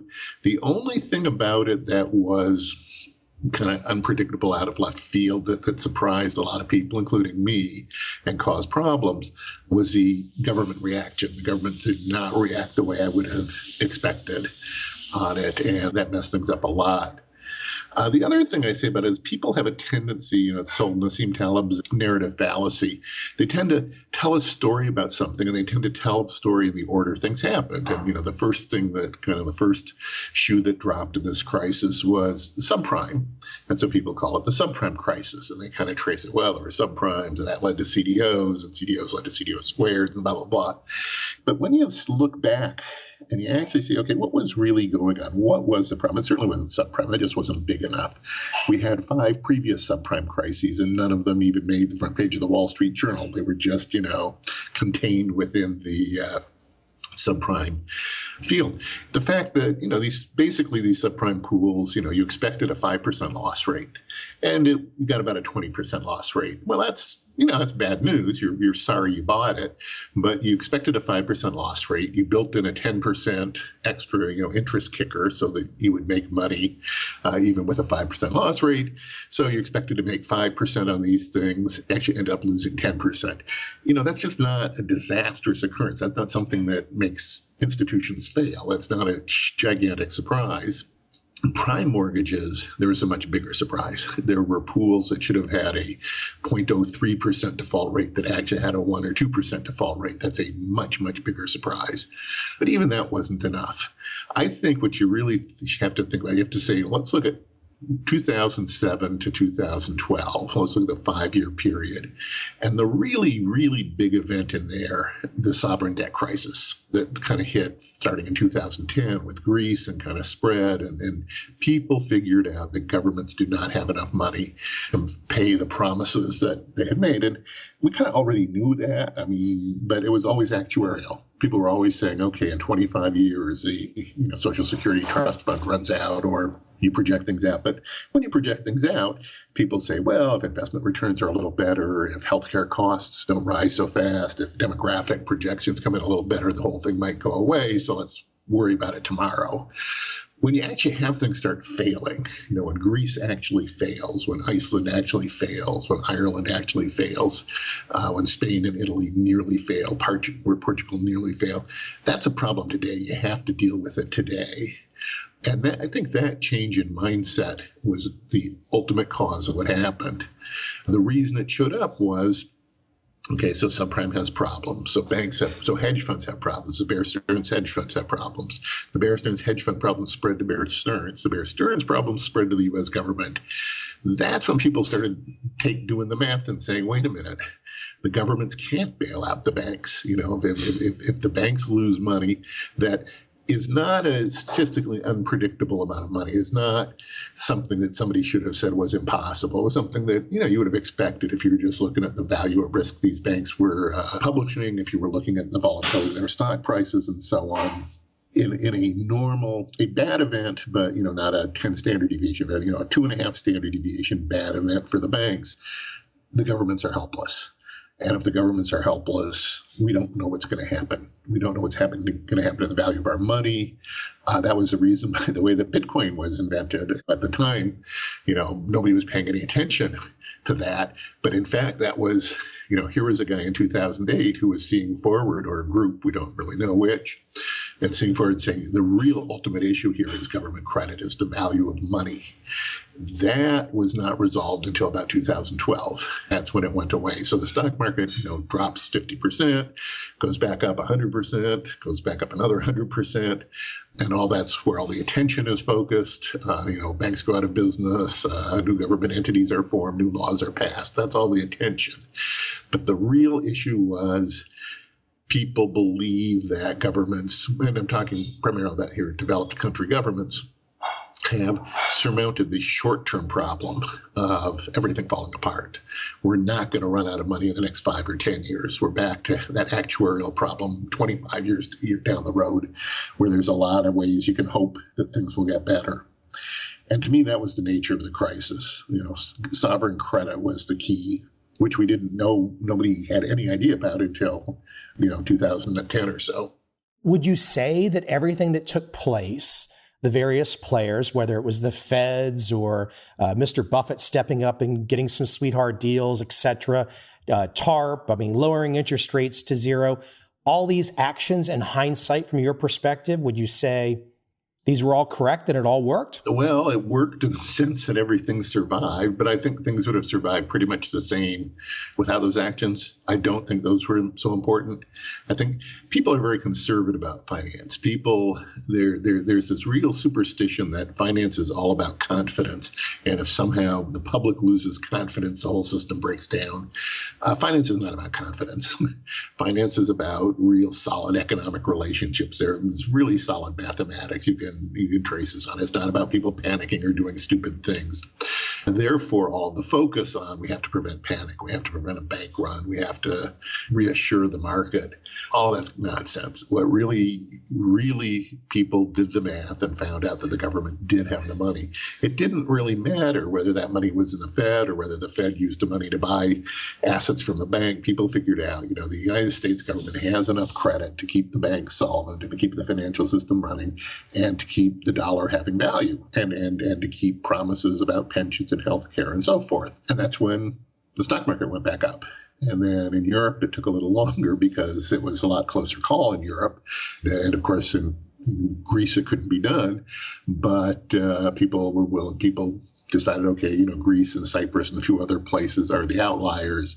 The basic France, Germany can keep their promises, at least for long enough that somebody can maybe figure out a solution. Okay, so that brings us up back to today.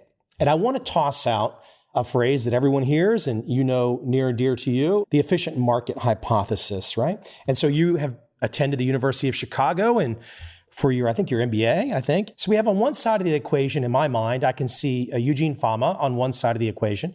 The other side, I can see people like Benoit Mandelbrot. I can see Jean-Philippe Bouchot out of Paris. I can see David Harding of Winton Capital. I can see this kind of dividing line between these camps, right? And you've kind of painted a picture of being a pretty pragmatic guy.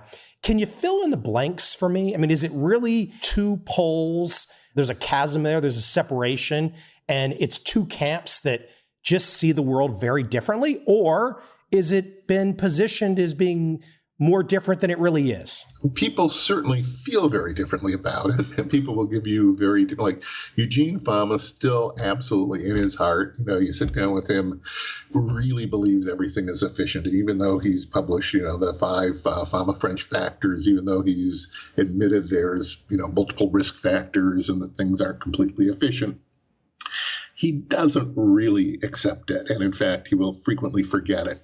You'll talk to him about things and you'll have to remind him, wait a minute, gee, you published a paper that said that wasn't the case. He really believes, I think, that someone in the future will come up with a more sophisticated understanding of risk adjustments and we will restore efficiency. I never took that idea too seriously. I mean, to me, efficient markets certainly doesn't mean the market is always wise or good. It doesn't even mean the market is always right. It just means the market's right on average. So it's pretty hard to beat it. It's, right on average doesn't sound that great, but it's a lot better than people manage to do.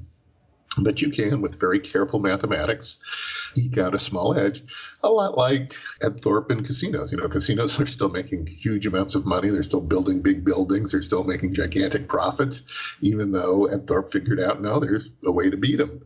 Markets are the same way, that for 99% of people, 99% of the time, should assume the market is efficient. Should pay the lowest possible fees, should, get a diversified, low-cost, tax-efficient portfolio and forget about trying to beat it. But if you're a quant and if you live to beat things, there's lots and lots of ways to beat it. I've seen you talk about this when people want to frame the notion of risk. They kind of put the emotional words on it. It's either negative or positive. From your quant perspective, you don't approach it that way at all, do you? No, risk should be a neutral thing. And the example I like to give, in a sports contest, if you're ahead, you want to minimize volatility. You want to play slow. You want to, do things that will probably result in nobody scoring. If you're behind, you do wild things. You might pull the goalie in hockey. You might, do just reckless attacks in football. And it's just something you adjust up and down to achieve a goal. It's not right or wrong. It's not good or bad. It doesn't, you don't judge it by its result. You just choose what is the appropriate level for what you want to do. And here's where, John Kelly comes in. John Kelly is the guy who figured this out. And Ed Thorpe was the guy who popularized Kelly's views. As we stay in this risk conversation, you've brought up Nassim Taleb. We've talked about the financial crisis. I can think of Don Rumsfeld and his unknown unknowns speech. Why don't you give me your perspective on black swans, right? So I think ever since his book came out with the same title, Since the Crisis, most large institutions, operations, at least they obviously have a knowledge of this now. Now, whether or not they're taking preparations for it or not, that's a whole different issue. How do you perceive preparation for a black swan? And do people go far enough or too far? Nassim has given actually different definitions of a black swan. The one I like best is a black swan is a low probability, high impact event that happened because it was unexpected. If you take that attitude, go back to 9/11, we knew there were hijackers. There have been lots and lots of hijackers of airplanes, but all of the previous ones had wanted to live. And we knew there were suicide bombers, but all of them had been low-skill young men, usually men anyway, who struck close to home. Therefore, we had all the security around both of those things. We had zero security against a high-skill, coordinated group of hijackers who didn't want to live, who were willing to die, and therefore that's why the attacks happened. And if we had, let's say we prepared against it, we thought, that might happen, and we took precautions. We locked cockpit doors. We, did all the other things we do now. The terrorists would have found some other way to create an event, Preparing for a black swan, you can change the nature of the black swan, but you're not going to avoid it. Things are still going to happen because they're unexpected, and there's just no way around that. So trying to prepare for that is counterproductive. All you do is you make yourself more predictable. You're better off not doing that. In terms of the sort of more everyday black swan, the one that happens is just always out there, just low probability, high impact, that people do know about, I think people don't give enough attention to that. One of the things Nassim said that I really agree with is people overestimate the probability of the last big event recurring, and they underestimate the probability of some new type of event occurring. Another part of his philosophy that I think people forget is, yes, he's famous for buying out of the money options, but he's also famous for buying at the money options. His general philosophy is that people expect the average amount of change, and that almost never happens. Either nothing happens or something much bigger than average happens. But people do all their planning as if, we're going to get a 1 standard deviation event. It's a very good bet. It's a big money-making event to say, look, we're either going to get something, within 0.1 standard deviation, or we're going to get something beyond 2 standard deviations. Things are just a lot more concentrated in the center and in the tails. A lot of the money you make, a lot of the actual financial advantage, a lot of the quant advantage consists of betting nothing will happen. I think regulators, I think people who don't have a lot of experience in actually managing risk, who just, sort of try and do it by gut, tend to be preparing for those 1 standard deviation events, the ones that don't happen. Aaron, I can't keep you. I could probably just sit here and pick your mind across all kinds of topics, just like they do on Quora all day long. Let me direct people. All your books, Amazon, easily found. Is there a website we can send people to? Any place you want them to come check out more about you? I guess they can just go to Quora and ask questions, yeah? They can. I also have a website, eRaider, ERAIDER.com. I'm not real diligent about keeping it up to date, but it's got some fun stuff there if people want to know me. And it's got an email address, or they can, get me through Quora or lots of other places. Bloomberg, if you look at my Bloomberg articles, they've got my email address at the bottom. Aaron, cool stuff. I appreciate you taking some time today. And enjoy Coronado. The sunsets are the best, right? Point Loma off to the right, the best stuff, huh? It is, although I have to say that this time of year, we don't get the greatest views. When they're, a little later in the summer, we'll get them actually over the ocean. But right now they're behind the point, but it's still beautiful. Thank you, sir. I appreciate it. Take care.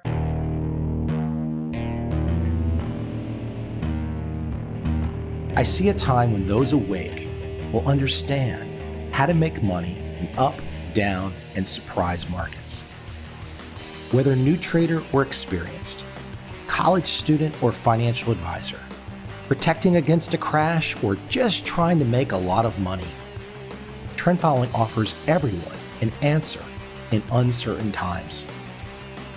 To get started immediately, send me an email, michael@covel.com.